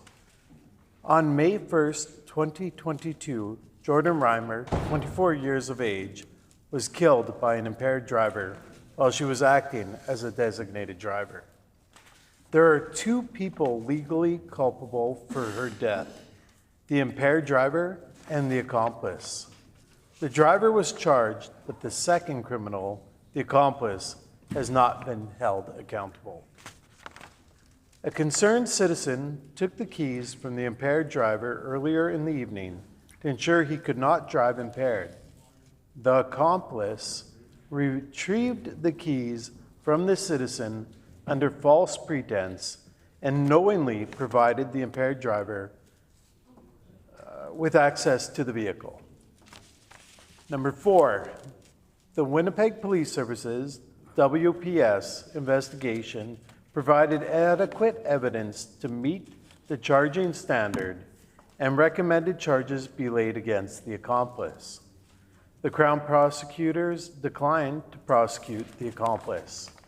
Number 5, the family of Jordan Reimer has called for the prosecution of the accomplice and that the decision to not prosecute to be reviewed independently. Number 6, as recently as 2022, there's a precedent to refer criminal files of decision to not proceed with prosecution to extra-provincial departments of justice for review. This was done with the Peter Nygaard file, which ultimately led to a reversal of the decision not to prosecute, and charges were laid. Number 7, an out-of-province review is supported by MAD Canada, MAD Manitoba, and by Manitobans. Number 8, the family has exhausted every avenue within the existing system, and in the absence of a prescribed process, when a disagreement exists on charging standards, the only option is to request an independent out-of-province review. Number 9, in December of 2024, the Winnipeg Police Services reported an alarming number of impaired drivers in the Holiday Check Stop program. Extending criminal culpability beyond the driver to those who engage in overt actions to facilitate impaired driving will save lives. Number 10, Manitobans deserve to have confidence in the provincial government and justice systems to make decisions that achieve true justice for victims and their families. We petition the Legislative Assembly of Manitoba as follows: to urge the provincial government to order an out-of-province review of the prosecutor's decision to not prosecute the accomplice in the death of Jordan Reimer. This petition has been signed by many Manitobans. The Honourable Member for La Vérendrye. Honourable Speaker, I wish to present the following petition. To the Legislative Assembly of Manitoba, the background to this petition is as follows. 1. Provincial Road 210, PR 210, is 117.3 kilometer, 72.8 mile highway in the Eastman region of Manitoba that connects the towns and communities of Woodridge, Marchand, La Broquerie, Saint Anne, Landmark, Linden, Ile-des-Chênes, and St. Adolphe. 2. A significant portion of PR 210 also runs through the constituency of La Vérendrye. 3. PR 210 is a significant commuting route for Eastman families and is also notably used by those in the agriculture, tourism, trade, and commerce industries. 4. The condition of PR 210 from Woodridge to Highway 12 is in an unacceptable state of disrepair. 5. The planned pavement upgrade was promised more than 20 years ago when it was constructed with a flat surface, suitable for pavement, but is yet to be completed. 6. The condition of PR 210 from Woodridge to Highway 12 is in such bad shape that firefighters, police, and paramedic services are severely delayed when responding to emergencies. 7. The Minister of Transportation and Infrastructure, as well as the Premier, have a duty to respond to infrastructure needs identified by rural communities. We petition the Legislative Assembly of Manitoba as follows. 1. To urge the Minister of Transportation and Infrastructure to prioritize the reconstruction of Provincial Road 210. 2. To urge the provincial government to include the stretch of Provincial Road 210 from Woodridge to Highway 12 in its reconstruction plans.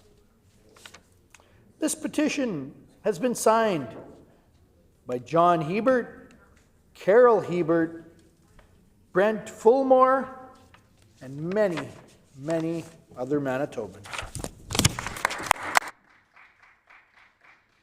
The Honourable Member for Rocky Mountain. Honourable Deputy Speaker, I wish to present the following petition to the Legislative Assembly of Manitoba. The background to this petition is as follows.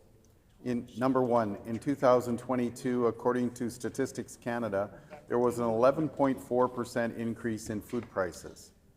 2, staple food products such as baked goods, margarine, and other oils, dairy products, and eggs have seen some of the largest price increases. 3, agriculture and the agri-food sectors contribute close to 10% of Manitoba's GDP. 4, there are increased costs added at every step of the process for Manitoba's agriculture producers. In order to make 18 cents from one bread loaf worth of wheat, farmers are paying carbon tax at every stage of production to grow the crop and get it to market. 5, grain drying, fertilizer, and chemical production, mushroom farming, hog operations, the cost of heating a livestock barn, machine shops, and utility buildings are all examples of how the carbon tax on natural gas and other fuels cost farmers and consumers more each year. 6, in food production, there are currently no viable alternatives to natural gas and propane. The carbon tax takes money away from farmers, making them less profitable and hindering rural agricultural producers' ability to invest in upgrades and improve efficiency while reducing emissions. 7, the provincial government neglected farmers in the 6-month fuel tax holiday until the opposition critic and local stakeholder groups called for their inclusion. 8, Other provincial jurisdictions and leaders have taken action on calling on the federal government to remove the punishing carbon tax and/or stop collecting the carbon tax altogether. We petition the Legislative Assembly of Manitoba as follows: to urge the provincial government to call on the federal government to remove the punishing carbon tax on natural gas and other fuels and farm inputs for Manitoba agricultural producers and the agri-food sector to decrease the costs of putting food on the table for Manitoba consumers. This Honourable Deputy Speaker has been signed by many, many Manitobans. Thank you. The Honourable Member for Selkirk. Thank you, Honourable Deputy Speaker. To the Legislative Assembly of Manitoba, I wish to present this petition. The background to this petition is as follows. Number one, Provincial Road 210 is a 117.3 kilometer highway in Eastman region of Manitoba that connects the towns and communities of Woodridge, Marchand, Labroquerie, St. Anne, Landmark, Linden, Ile-des-Chênes, and St. Adolphe. Number two, a significant portion of PR 210 also runs through the constituency of La Vérendrye. Number three, PR 210 is a significant commuting route for Eastman families and is also notably used by those in agriculture, tourism, trade, and commerce industries. Number four, the condition of PR 210 from Woodridge to Highway 12 is in an unacceptable state of disrepair. Number five, the planned pavement upgrade was promised more than 20 years ago when it was constructed with a flat surface suitable for pavement, but has yet to be completed. Number six, the condition of PR 210 from Woodridge to Highway 12 is in such bad shape that firefighters, police, and paramedic services are severely delayed when responding to emergencies. Number seven, the Minister of Transportation and Infrastructure, as well as the Premier, have a duty to respond to infrastructure needs identified by rural communities. We petition the Legislative Assembly of Manitoba as follows. Number one, to urge the Minister of Transportation and Infrastructure to prioritize the reconstruction of Provincial Road 210. Number two, to urge the provincial government to include the stretch of Provincial Road 210 from Woodridge to Highway 12 in its reconstruction plans. This petition has been signed by Dylan Bell, Alan Gorda, Reed Sutherland, and many more Manitobans. The Honourable Member for Turtle Mountain. Thank you, Honourable Deputy Speaker. I wish to present the following petition to the Legislative Assembly of Manitoba. The background of this petition is as follows. Number one, ensuring that teachers have a robust background in the subjects they teach in the essentials of maintaining high-quality education and fostering well-rounded learning experiences for all Manitoba students.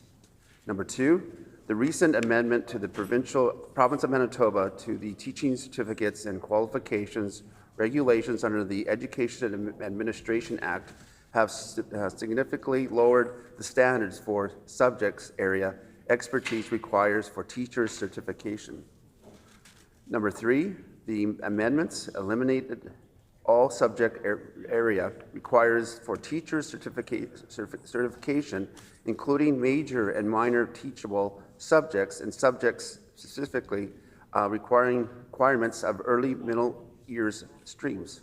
Number four, specifically, the amendment removed the senior years credit requirement in the approved teachable major and minor, early middle years credit requirements in the approval teachable major and minor, and early middle years credit requirements specific subjects including math, physics, physical or biological science, English and French, and history or geography. 5, key stakeholders such as parents, post-secondary educators outside the facility of education, and the business partners were not consulted about the changes. Number 5, key stakeholders such as parents, post-secondary educators outside the facilities of education, and business partners were not consulted about the changes. Number 6, the removal of subject-specific requirements undermines the educational quality of Manitoba schools by permitting teachers to enter the classroom without significant training in core academic areas, thereby comprising of education that Manitoba students receive. We petition the Legislative Assembly of Manitoba as follows. Number 1, to urge Minister of Education and Early Childhood Learning to reverse recent amendments to the teaching certificates and qualification regulations that weaken subject areas requirement for teachers' certification, and to reinstate teachable major and minors to early middle years requirements, which are essential for ensuring teachers have strong knowledge of the core subject areas. Number 2, to urge the provincial government to address teacher shortages through alternative measures that uphold rigorous subject area standards, which are critical for providing quality education to all Manitoba students. This has been signed by Chance Horn, Dwight Barry, and Jason Morton, and many other Manitobans. The Honourable Member for Midland. Honourable Speaker, I wish to present the following petition. The background to this petition is as follows. 1. In 2022, according to Statistics Canada, there is an 11.4% increase in food prices. 2. Staple food products such as baked goods, margarine, and other oils, dairy products, and eggs have seen some of the largest price increases. Agriculture and agri-food sectors contribute close to 10% of Manitoba's GDP. 4, there are increased costs added at every step of the process for Manitoba's agriculture producers. In order to make 18 cents from one bread loaf worth of wheat, farmers are paying carbon tax at every stage of production to grow the crop and get it to market. 5, grain drying, fertilizer and chemical production, mushroom farming, hog operations, the cost of heating a livestock barn, machine shops, and utility buildings are all examples of how the carbon tax on natural gas and other fuels costs farmers and consumers more each year. 6, in food production, there are currently no viable alternatives to natural gas and propane. The carbon tax takes money away from farmers, making them less profitable and hindering rural agricultural producers' ability to invest in upgrades and improve efficiency while reducing emissions. 7, the provincial government neglected farmers in the 6-month fuel tax holiday until the opposition critic and local stakeholder groups called for their inclusion. 8, other provincial jurisdictions and leaders have taken action on calling on the federal government to remove the punishing carbon tax and/or stop collecting the carbon tax altogether. We petition the Legislative Assembly of Manitoba as follows: to urge the provincial government to call on the federal government to remove the punishing carbon tax on natural gas and other fuels and farm inputs for Manitoba agriculture producers and the agri-food sector to decrease the costs of putting food on the table for Manitoba consumers. This is signed by Don Weeb, Ken Rutter, Cor Lauder, and many, many, many more Manitobans. The honourable member for Swan River. Honourable Deputy Speaker, I wish to present the following petition to the Legislative Assembly of Manitoba. The background to this petition is as follows. Number one, Provincial Trunk Highway 34, PTH 34, is a two-lane provincial primary highway that runs from the U.S. border where it meets with ND 20 to PTH 16 at the town of Gladstone. Number two, PTH 34 runs north-south in the south-central region of the province. It is the main highway for the towns of Crystal City, Pilot Mound, and Holland, serving as a main corridor for semi-trailers, farm equipment, daily drivers, and local school bus routes. Number three, a new bridge is currently being constructed over the Assiniboine River at PTH 34, north of Holland, in the RM of Victoria. The bridge serves as an important north-south link over the Assiniboine River between the Trans-Canada Highway and PTH 2.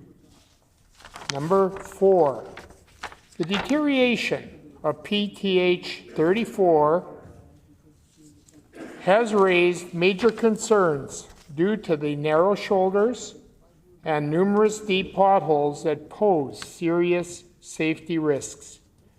Considering farmers often need to use the highway to transport heavy equipment.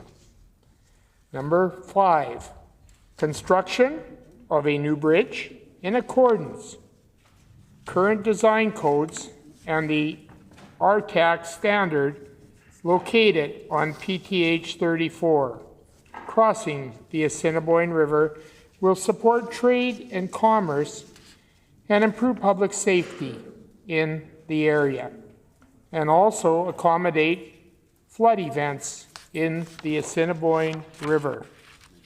We petition the Legislative Assembly of Manitoba as follows: to urge the provincial government to address the conditions of Provincial Trunk Highway 34, making the necessary upgrades to RTAC standard, and to resurface the road once the new bridge has been completed. This petition has been signed by Christina Hunter, Kent Ferrand, George Ong, and many, many, many other Manitobans. See no further petitions, grievances, orders of the day, government business. The Honourable Acting Government House Leader. Honourable Deputy Speaker, can you please resolve the House into a committee of supply for the consideration of departmental estimates? We will now resolve into committee of supply for departmental estimates. Deputy Speaker, take the chair.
Will the Committee of Supply please come to order? This section of the Committee of Supply will now consider the estimates of the Department of Transportation and Infrastructure.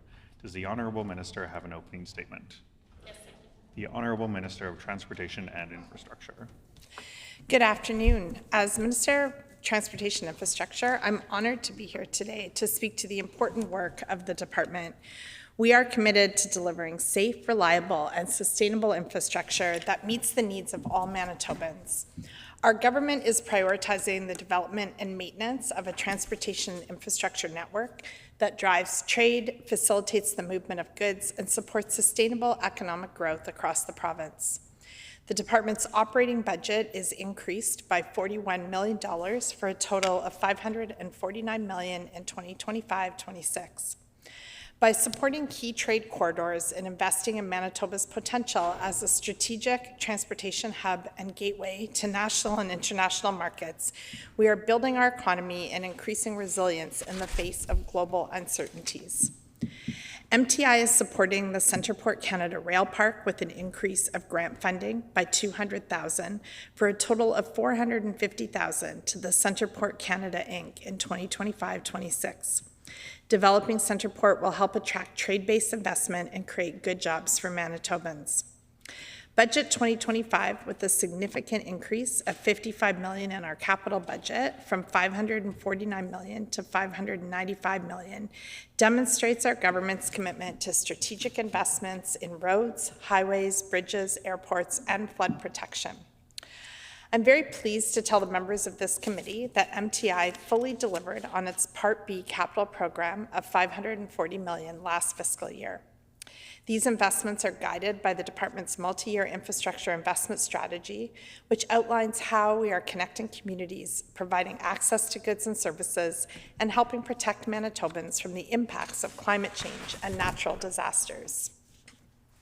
Key projects within our strategy include investments under the Trade and Commerce Grid Initiative, which enhances an interconnected network of critical north-south and east-west corridors designed to accommodate the Roads and Transportation Association of Canada loading. We are also moving forward with major corridor improvements such as the Perimeter Freeway Initiative and the twinning of the Trans-Canada Highway to the Ontario border. In this new fiscal year, we have doubled the budget to support capital improvements to aging maintenance buildings, weigh scales, and transportation equipment to keep our equipment and roads in safe condition for motorists. This includes a project to replace the Headingley weigh scale and inspection site, estimated at $3 million, and a rehabilitation project for the runway, taxiway, and apron at Oxford House Airport, estimated at $22.7 million. Flood mitigation remains a critical focus for our department. The maintenance and rehabilitation of Manitoba's existing network of flood mitigation infrastructure are key to protecting communities and fostering resilience. Budget 2025-26, we are more than doubling our investment in water-related infrastructure and flood mitigation projects from $28.5 million in 2024-25 to a total of $60 million in 2025-26, which will improve Manitoba's climate resiliency and adaptation and protect Manitobans from more frequent flooding and other extreme weather events. This includes the new flood mitigation infrastructure program that will inject $15 million to support infrastructure that increases Manitoba's resiliency to large flood events, including consulting and engaging with Indigenous nations on the Lake Manitoba, Lake St. Martin Outlet Channels project. The department will also increase its funding by $1.4 million in its operating budget to support hydrological forecasting activities through bilateral agreements, including developing flood risk maps for key Manitoba rivers, lakes, and communities. We are committed to resetting relationships and making meaningful progress on this project with Indigenous nations. We're also proud to support long-standing infrastructure priorities in northern communities. For over 25 years, government has promised a new airport to Wasagamacq First Nation. Our government is going to make it happen. We're collaborating with Wasagamacq First Nation on a multi-phase project, building an all-season access road and airport, which will improve access and enhance opportunities both for Wasagamacq and other nearby communities. We're increasing funding for our Northern Airport and Marine Operations Infrastructure Program, which supports all infrastructure assets that are directly related to airport or marine transportation, including advancing the building of the new airport at Wasagamak First Nation. Additionally, Manitoba is working with the federal government and Indigenous communities to explore long-term infrastructure solutions and emergency management models to mitigate severe flooding along Fisher River. Discussions and studies related to flood mitigation along the Fisher River have been ongoing for many years.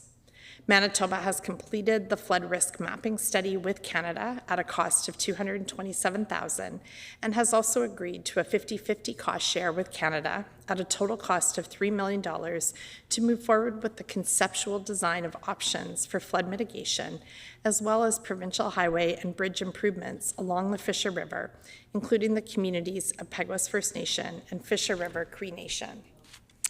I'm also pleased to share that Manitoba is finalizing improvements to Provincial Road 224 near Peguis First Nation and the Fisher River Cree Nation, and we anticipate completing this work in late fall 2025. Developing new highway connections and improving existing transportation infrastructure in and around Indigenous Nation communities are also top priorities for our department.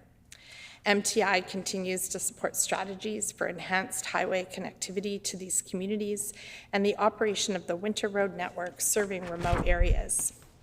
To that end, we are investing an additional $1 million in the Winter Roads network by increasing the contract rates with the partnering Indigenous nations by 5% in 2024-25 and 5% in 2025-26. These investments will improve the transportation system to meet Indigenous economic access, safety, and mobility needs. We're also reintroducing rest area services along PTH 6 to northern Manitoba after our very successful pilot project last year. The department will be investing $500,000 to build permanent rest areas along PTH 6 to continue to serve northern travelers all year round. In these uncertain times marked by climate change, economic volatility, and shifting global economic dynamics, resilient connectivity within our province is key for keeping our economy strong, safe, and competitive. By upgrading our roads to accommodate heavy loads, planning strategically on road and water infrastructure investments, and prioritizing connectivity across all regions, we are positioning Manitoba to attract more development and trade. These efforts will capitalize on our geographic advantage and vast natural resources. Our long-term strategy is about more than infrastructure. It is about building an efficient, climate-resilient province that plays a key role in Canada's economy. With that in mind, the province is providing the ongoing support for the Hudson Bay Railway and Port of Churchill. This initiative not only demonstrates commitment to promoting Indigenous economic reconciliation, but also leverages Manitoba's unique position as Canada's only prairie maritime province while affirming northern sovereignty. Our government is investing $36.4 million over 2 years, including $17.2 million in 2025-26 to Arctic Gateway Group for capital infrastructure projects at the Port of Churchill that will expand international trade and create good jobs for northern Manitobans. These investments are fueling northern Manitoba's economy, increasing international trade, and opening our province to new trading opportunities. As we continue to implement these initiatives, our department remains committed to meeting the needs of the province. By prioritizing connectivity, safety, sustainability, and reconciliation, we are laying the foundation for infrastructure that meets today's needs and supports future generations. We are committed to working with communities, experts, and stakeholders to ensure that all of this is possible. I am confident that our department's strategic infrastructure investments will ensure Manitobans can live and work safely while helping our economy grow and thrive. These opportunities pave the way for a stronger, more sustainable, and more prosperous future for all. As I conclude my remarks, I want to thank the clerks, pages, and Hansard staff and our chair for helping to make the Committee of Supply run smoothly today, as well as my department staff and political staff for all their work to prepare for this process. Thank you. We thank the Minister for those comments. Does the official opposition critic have any opening comments? The Honourable Member for La Vérendrye. Thank you, Honourable Chair. I'm thankful to have the opportunity to serve as the critic for infrastructure and transportation. The infrastructure of our province and its management is something that affects every Manitoban. Whether you live here in Winnipeg, the city of Brandon, or any of our rural communities, your life is impacted either in a positive or in a negative way by the condition of our infrastructure. Roads, bridges, water systems, along with flood mitigation and emergency services, aren't just conveniences. They are the backbone of our economy and the quality of our daily lives. Infrastructure maintenance and investment is critical to Manitoba's future. Every job site, factory, and farm in Manitoba depends on reliable transportation.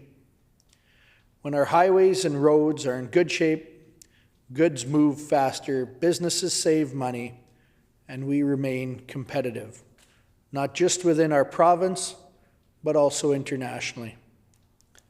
Investments in infrastructure create jobs, attract businesses, and open up opportunities for trade and development.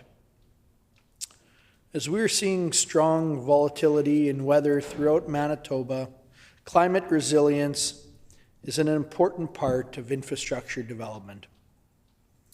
As we've seen with floods and extreme weather, our infrastructure needs to be strong and adaptable. Maintaining dikes, upgrading stormwater systems, and modernizing buildings helps us protect communities and minimize the impact of disasters. This isn't just spending, it's preparation and protection for safety of all Manitobans. Rural and northern access provides the backbone to our economy. Whether it is the manufacturing powerhouse of southern Manitoba, agricultural breadbasket of western Manitoba, or the northern remote communities of our province, safe and reliable infrastructure is important for the transportation throughout our province. It is crucial to transporting goods, providing safety, and is a lifeline for secluded remote communities.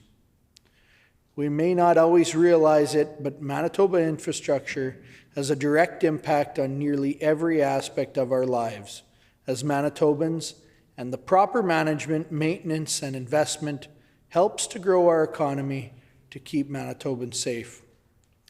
I look forward to this opportunity to highlight the management of Manitoba transportation and infrastructure through this process to show Manitobans an accurate picture of how their tax dollars are being spent to represent their needs and expectations of our highways, roads, bridges, and waterways.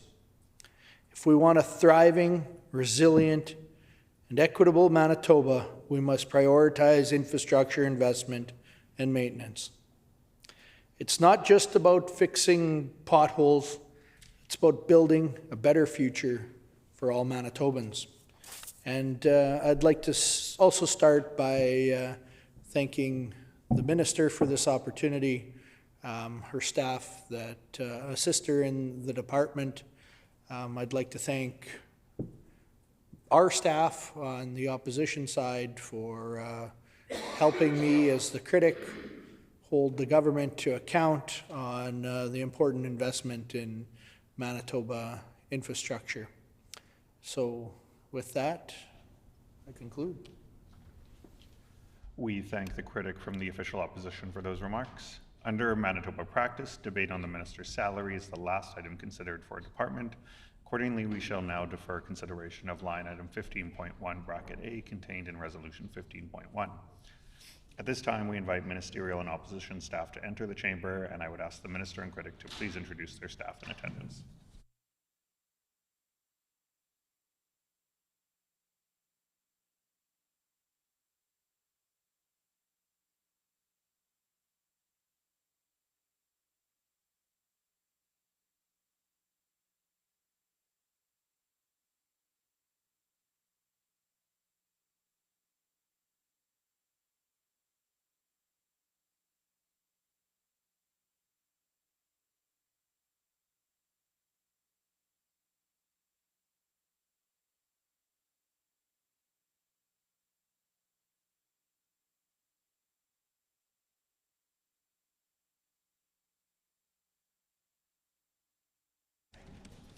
Would the Minister of Transportation and Infrastructure like to introduce her staff?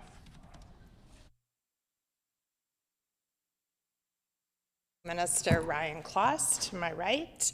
I'm very pleased to have Amber Zhang here. She's ADM and Executive Financial Officer, ADM of Finance and Administration, and of course Kira Shattuck, who's the Director of Ministerial Affairs. Thank you for that. And would the critic like to introduce his staff? The Honourable Member for La Vérendrye. Thank you, Honourable Chair. With me today is the talented Mark Stewart. In accordance with Sub-Rules 77 bracket 15, during the consideration of departmental estimates, questioning for each department shall proceed in a global manner with questions put on the resolutions once the official opposition critic indicates that questioning has concluded. The floor is now open for questions. The Honourable Member for La Vérendrye.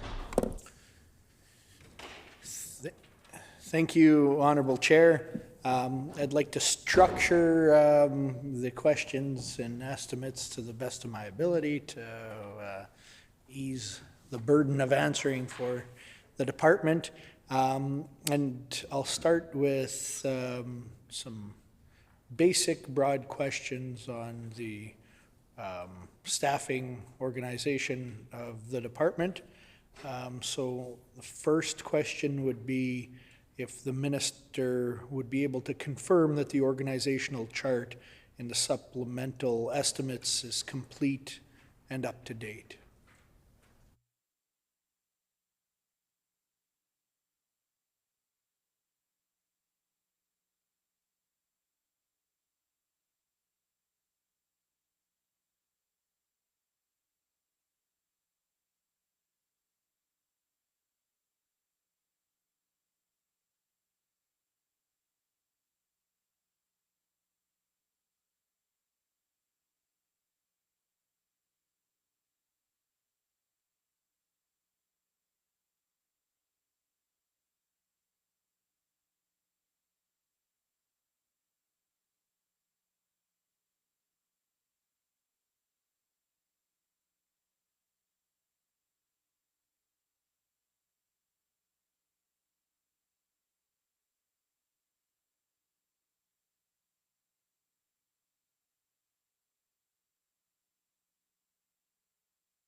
The Honourable Minister of Transportation and Infrastructure. Thank you, Chair. Yes, I just took a moment to review the chart, and it is complete and up to date as printed. The Honourable Member for La Vérendrye.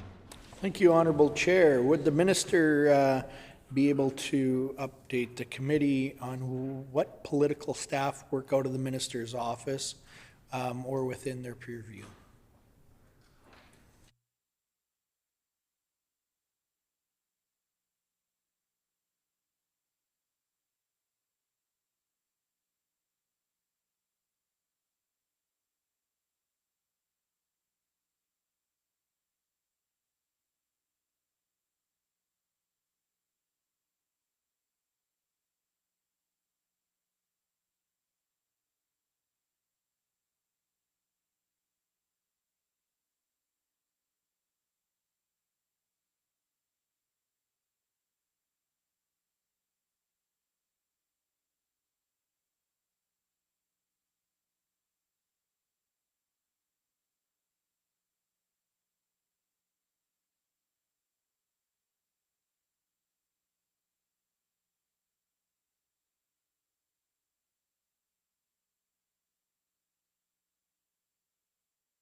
The Honourable Minister of Transportation Okay. and Infrastructure. Thank you, Chair. There are 3 political staff that work out of my office.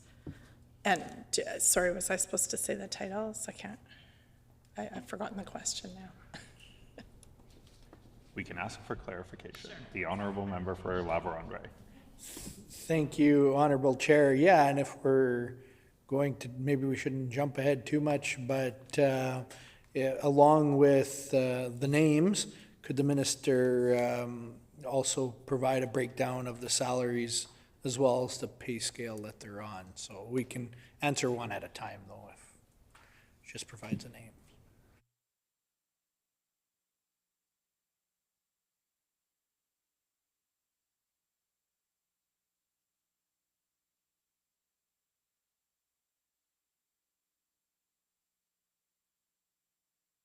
The Honourable Minister of Transportation and Infrastructure. Yeah, Kira Shattuck is the Director of Ministerial Affairs. I introduced her a few minutes ago. Melinda Broomhall is Executive Assistant to the Minister, and Sophie Brandt is Tour Officer. The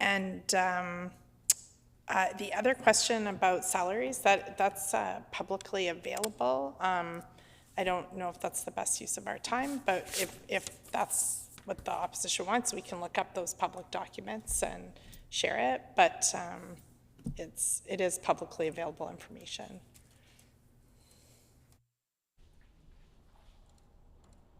The Honourable Member for La Vérendrye. Yes, thank you, Honorable Chair. Yeah, I think most Manitobans find it sometimes hard to navigate public documents, and this is the opportunity for them to follow along with questions related all and consistently to infrastructure and the department. So if the minister would be able to provide the salaries and pay schedule for committee today, I would appreciate it.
The Honourable Minister of Transportation and Infrastructure. Thank you, Chair. Well, my critic has a point. It is a little bit challenging to find these public documents and look them up, which is what we needed to do to get access to this information. So I can say that my executive assistant makes a salary of, started at, their OIC starting salary was $80,154. Sophie Brandt, 85,506, and Kira Shattuck, 130,198.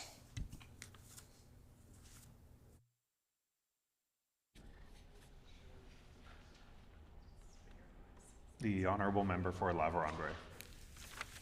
Thank you, Honourable Chair, and I'd like to thank the Minister for providing us with that information. Are there any other technical officers that work with or report to the Minister? This would be issues management or press secretary, that type of staff.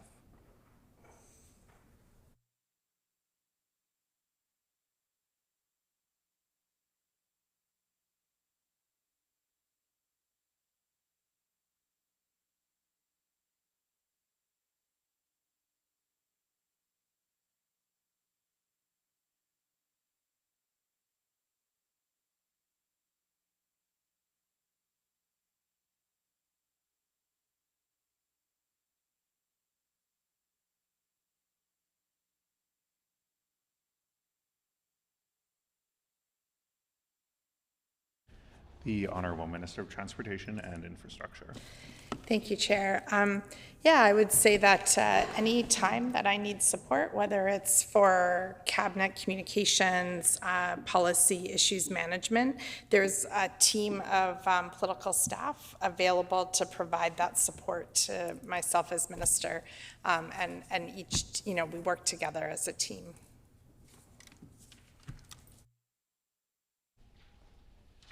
The Honourable Member for La Vérendrye. Thank you, Honourable Chair. So I guess just to clarify, I don't want to dwell on that question, but just to clarify, there is no permanent staff that would be used by the Minister or her department specifically for technical assistance.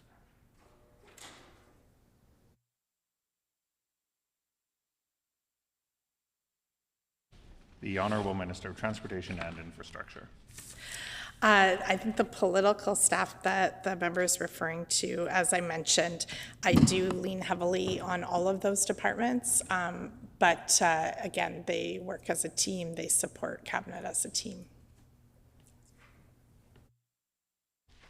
The Honourable Member for La Vérendrye. Thank you, Honourable Chair. In the Minister's opening remarks, I had jotted down a claim of $540 million of expenditure last year in last year's budget for infrastructure. And when I go through the supplement to the estimates document and the infrastructure budget, it seems to be $506 million. So would the minister be able to clarify the gap between those two numbers and state her claim of a $540 million expenditure?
The Honourable Minister of Transportation and Infrastructure.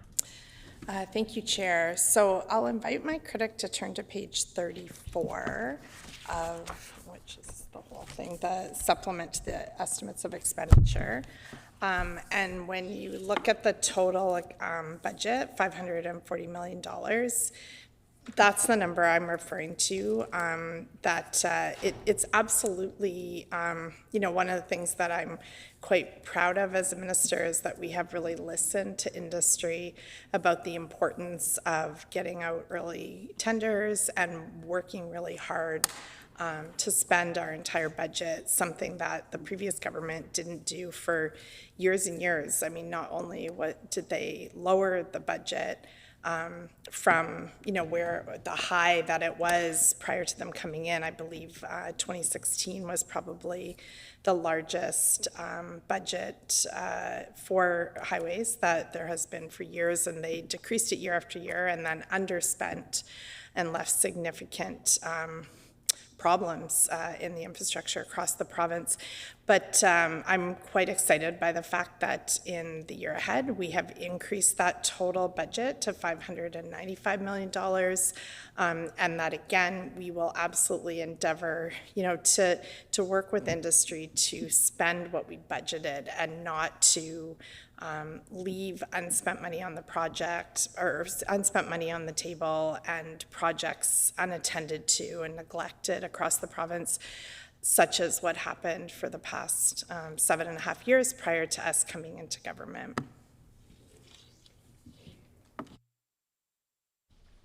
The Honourable Member for La Vérendrye. Thank you, Honourable Chair. The Minister makes mention of a commitment to spending all of the budgeted amount in each year.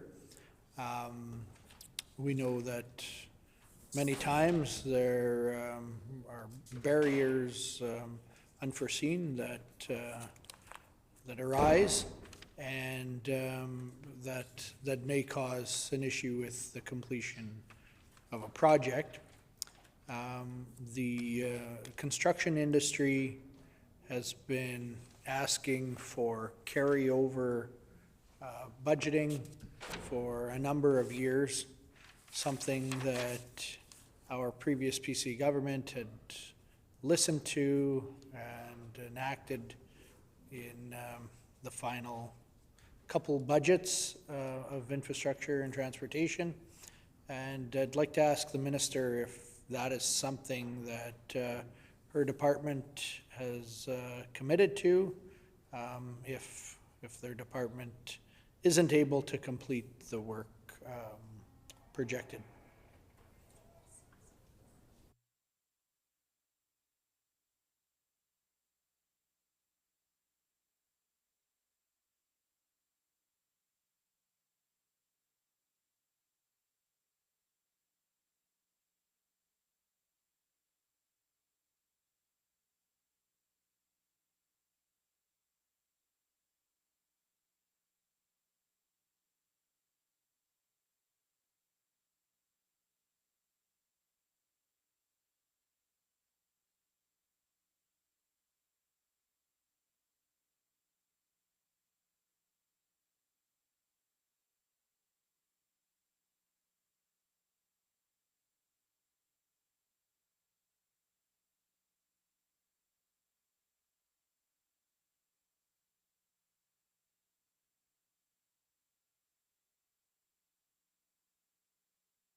The Honourable Minister of Transportation and Infrastructure.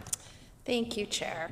I'm really glad for this question because I'm hoping this gives me the chance to kind of clear up once and for all some, I guess, mythology that's kind of followed me into this role as a cabinet minister about how the previous government budgeted and paid for projects. So there's all, and I understand that critic has heard from the previous members of his caucus that they carried over things into the next budget. But I know he's worked as a city councillor, so he knows that at the end of the year when your budget's spent, you don't take the leftover, there's not a leftover several $1 million, you just pop in a drawer for next year. That's not how it works, right? I mean, he's looking like maybe that is how it works, so I guess I shouldn't comment on how he governed, but I will say that's not how we will ever govern. We have committed to industry stable, predictable funding. We are working with industry to set a budget and deliver a budget. And part of the mythology of the previous, this idea of the carryover is, as everyone who looks at public accounts knows, and the previous budgets, that for, I believe, 6 years in a row in their 7-year tenure, the previous government greatly, significantly underspent their budget. And so to say they're carrying over, it's like, I'll just use some, approximate numbers, but let's say they underspent the budget by $100 million, and so we're carrying it over to next year. Then next year, they still underspend the budget, maybe by $100 million, maybe by $150 million. That's money not just sitting in a drawer somewhere, right? It's pretend. It didn't really happen. And so I've kind of inherited this pressure both from the previous government and kind of the new opposition, as well as some industry folks that were kind of had this idea, these fictional accounts of what was happening with the money. We committed to deliver a budget and to set that budget and to deliver on that budget so that we're not concerned about things like carryover. Our focus is entirely on working collaboratively with industry in order to fully deliver the program as budgeted. And we're doing a lot of other things to make that happen. So, the member is correct. Sometimes there are challenges. There are things that delay projects that are out of anybody's control.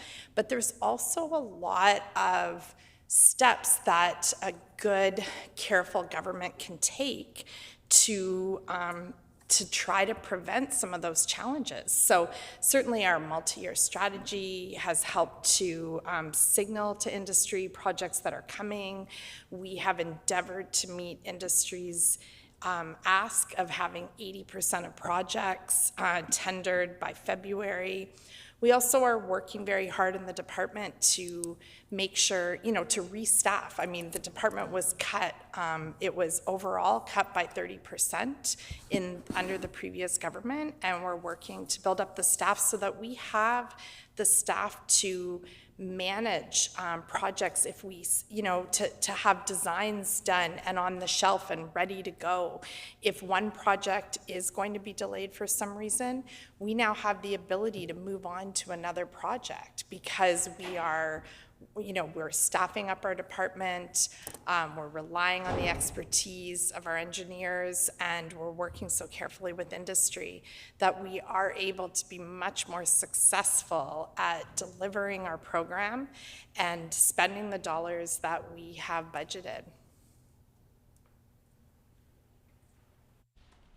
The Honourable Member for La Vérendrye. Thank you, Honourable Chair. I can appreciate the Minister's comments and desire to fulfill the budgets of her department and this government, but the facts are that under the previous NDP government, the Highways and Infrastructure Department had underspent by over $1 billion. So that's $1 billion that Manitobans felt comfortable committing to infrastructure, highways and and infrastructure in our province, but the money hadn't been spent, and these were in the final years of the NDP government as they tried to remain in power. So as a good critic holding the government and minister to account on spending, like I said, I can appreciate that the claim for an entire infrastructure budget spent from what was committed last year, but the industry still has skepticism. Manitobans have skepticism that that will continue through this year's budget, into the following year's budget, and into a budget leading up to a provincial election. Further to that, I can appreciate the minister also trying to educate me on basic accounting practices.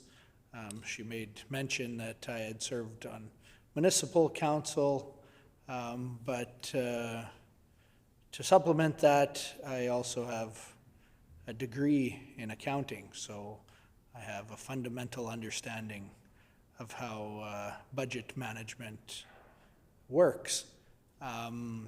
So with that being said, I don't expect that herself or her department or Manitobans would think that the money would be tucked in a drawer, as she made reference to, but rather that it's a commitment. It shows a commitment by the government and her department to spend the money that Manitobans had committed to. So we know the technicalities of the accounting practices, that this money wouldn't be stashed anywhere. But what it shows is when that surplus of funds that were budgeted within the department are not spent, that they do go back into general coffers for the government, but that it's a commitment that whatever would be spent in the following year would also have that additional commitment. This allows industry to know that money budgeted will be money spent. And that additionally provides them to hire the staff that they need, invest in equipment, and make those commitments. So again, I would ask the question, and this question is on behalf of the construction industry, but also Manitobans who want to feel certainty in where their tax dollars are spent. If the minister will commit to any money not being spent on infrastructure within her budget, use that as a commitment to add to the budget spent in the next year.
The Honourable Minister of Transportation and Infrastructure.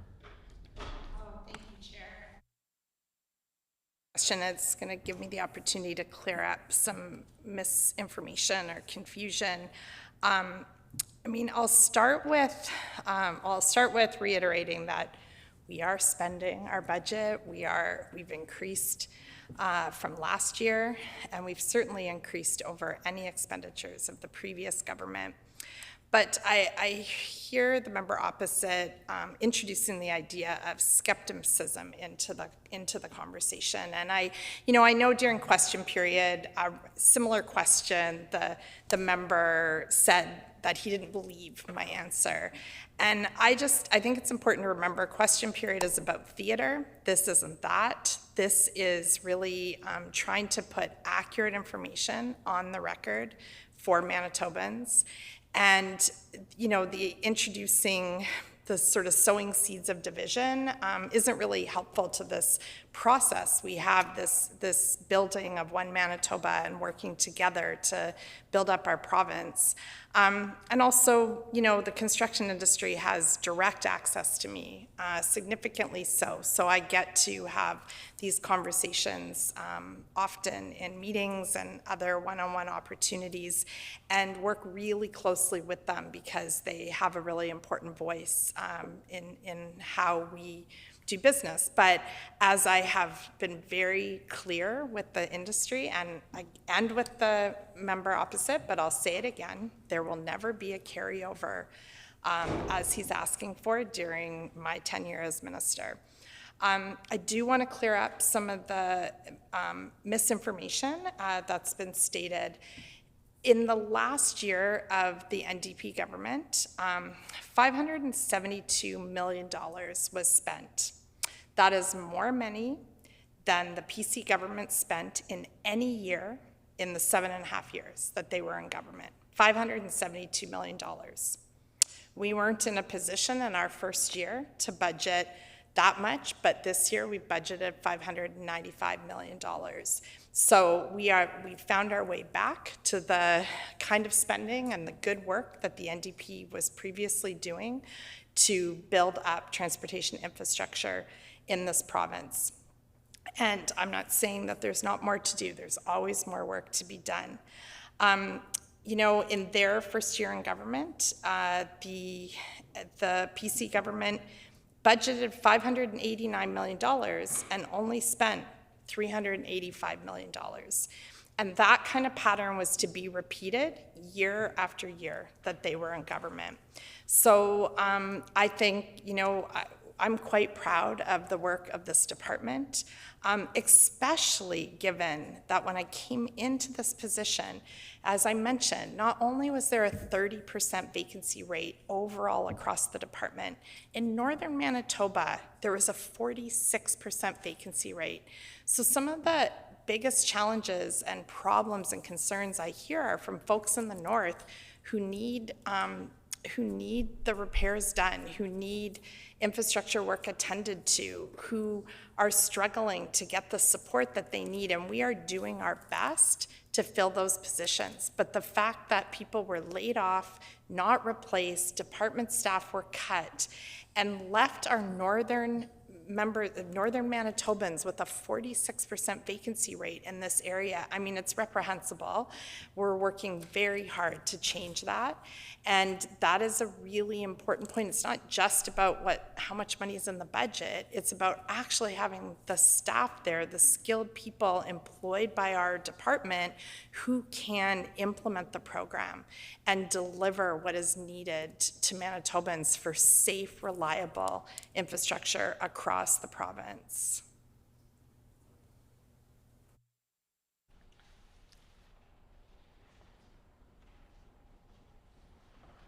The Honourable Member for La Vérendrye.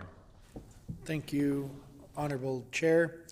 I think since the minister led into the importance of staffing within the department, we all can recognize the importance of maintenance of our highways and infrastructure, whether it be the maintenance of our bridges, dikes and dams, water control structures, or also the snow plowing and salting and sanding of our highways. So the member had mentioned that a significant vacancy rate was left within the maintenance department of infrastructure. We all know that we have labor challenges and shortages across not only our province, our country, and much of North America. So I think it's important to be brought up what the vacancy rate is within our department. And I'd like to be able to dive down deeper into that. So we'll start with asking the question on what the vacancy rate is within her department.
The Honourable Minister of Transportation and Infrastructure. Thank you. Well, as I previously mentioned, the vacancy rate overall in the department was over 30% when I came into this role, and 47% in the north. But I'm very happy with the work we've done. There's been a considerable effort to fill positions and to prioritize the important work of this department. And so as of March 31st, we had reduced the overall vacancy rate to 24%.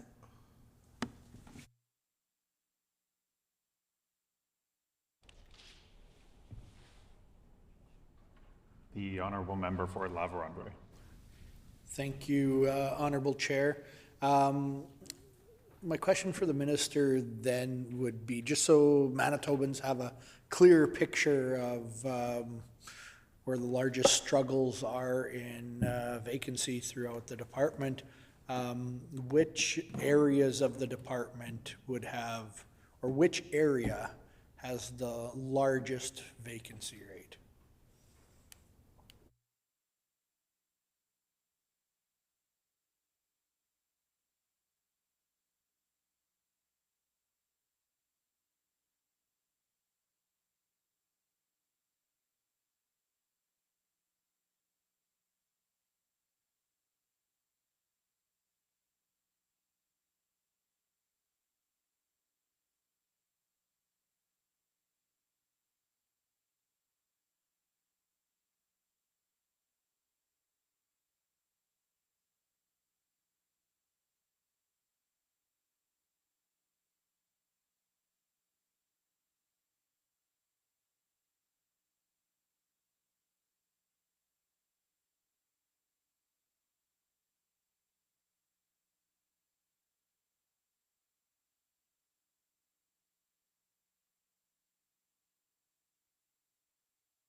The Honourable Minister of Transportation and Infrastructure.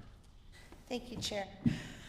And yeah, I thank the member opposite for that question and bringing to, certainly to attention. There are a lot of challenges in filling staff positions, certainly in my department and really across government. And I think, we can look back. I mean, we're old enough to remember, both of us, that there was a time the Manitoba government was an employer of choice, right? People were very, very proud to come and work for the Manitoba government. It was something that people aspired to, and that would certainly have been an easier time in terms of filling positions across the province. And then what we saw over the 7.5 years that the PCs were in government with not only cuts, not filling vacancies, but an overall, disrespecting of public service, an attitude that public servants were expendable and unimportant to the running of the province. And so, some people certainly left.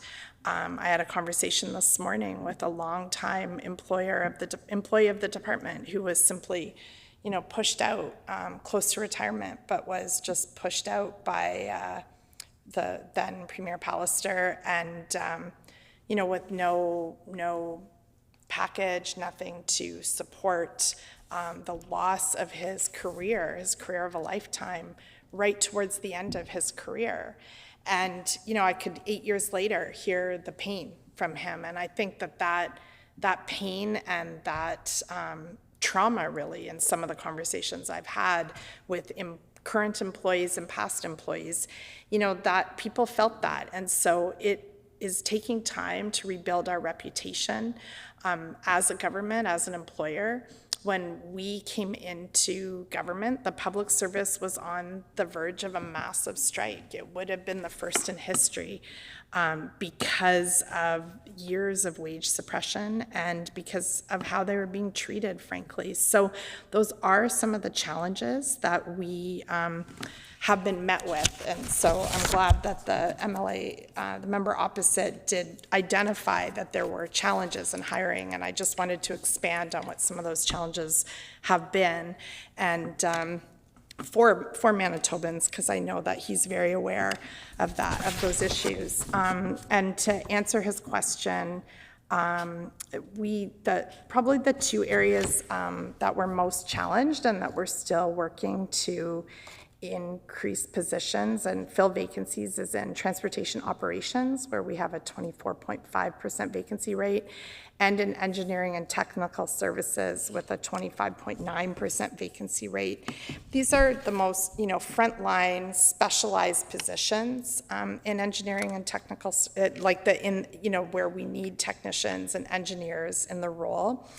And actually, one of the other challenges to filling those roles and to hiring, there was a long-standing relationship called Engineers in Training, where students had the opportunity. It was kind of like a pipeline to future jobs for engineering students. And that program was cut or put on hold, discontinued.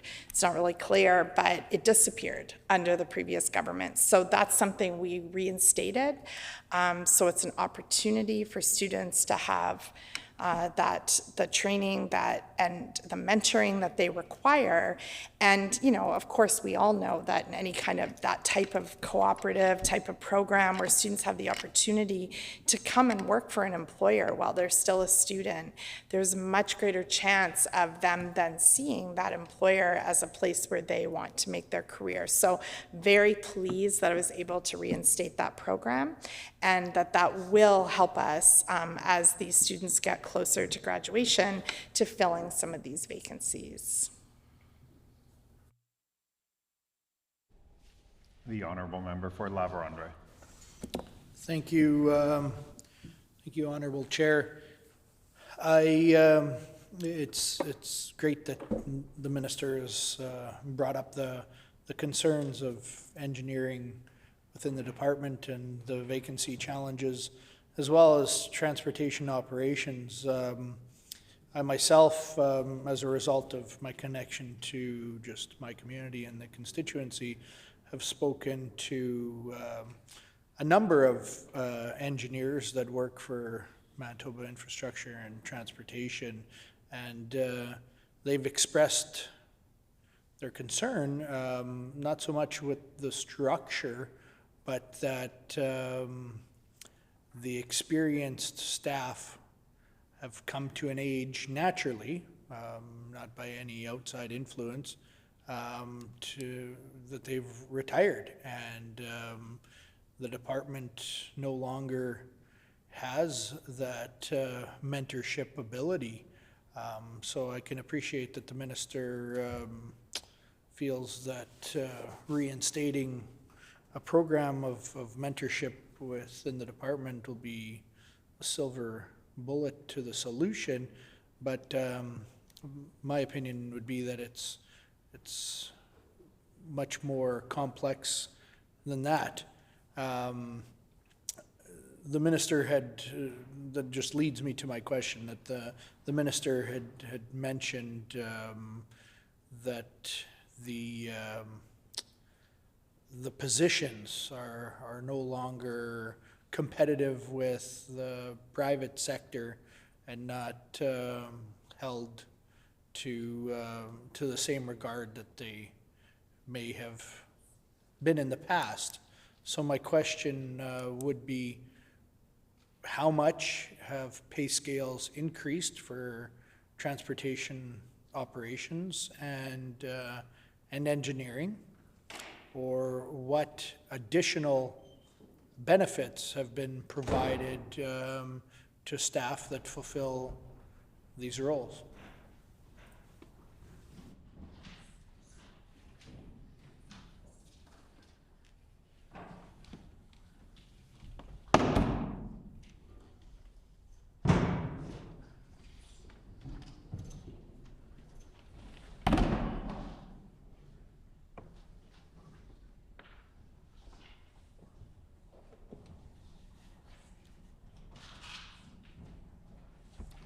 Order, the hour being 5 p.m. Committee rise and call in the speaker.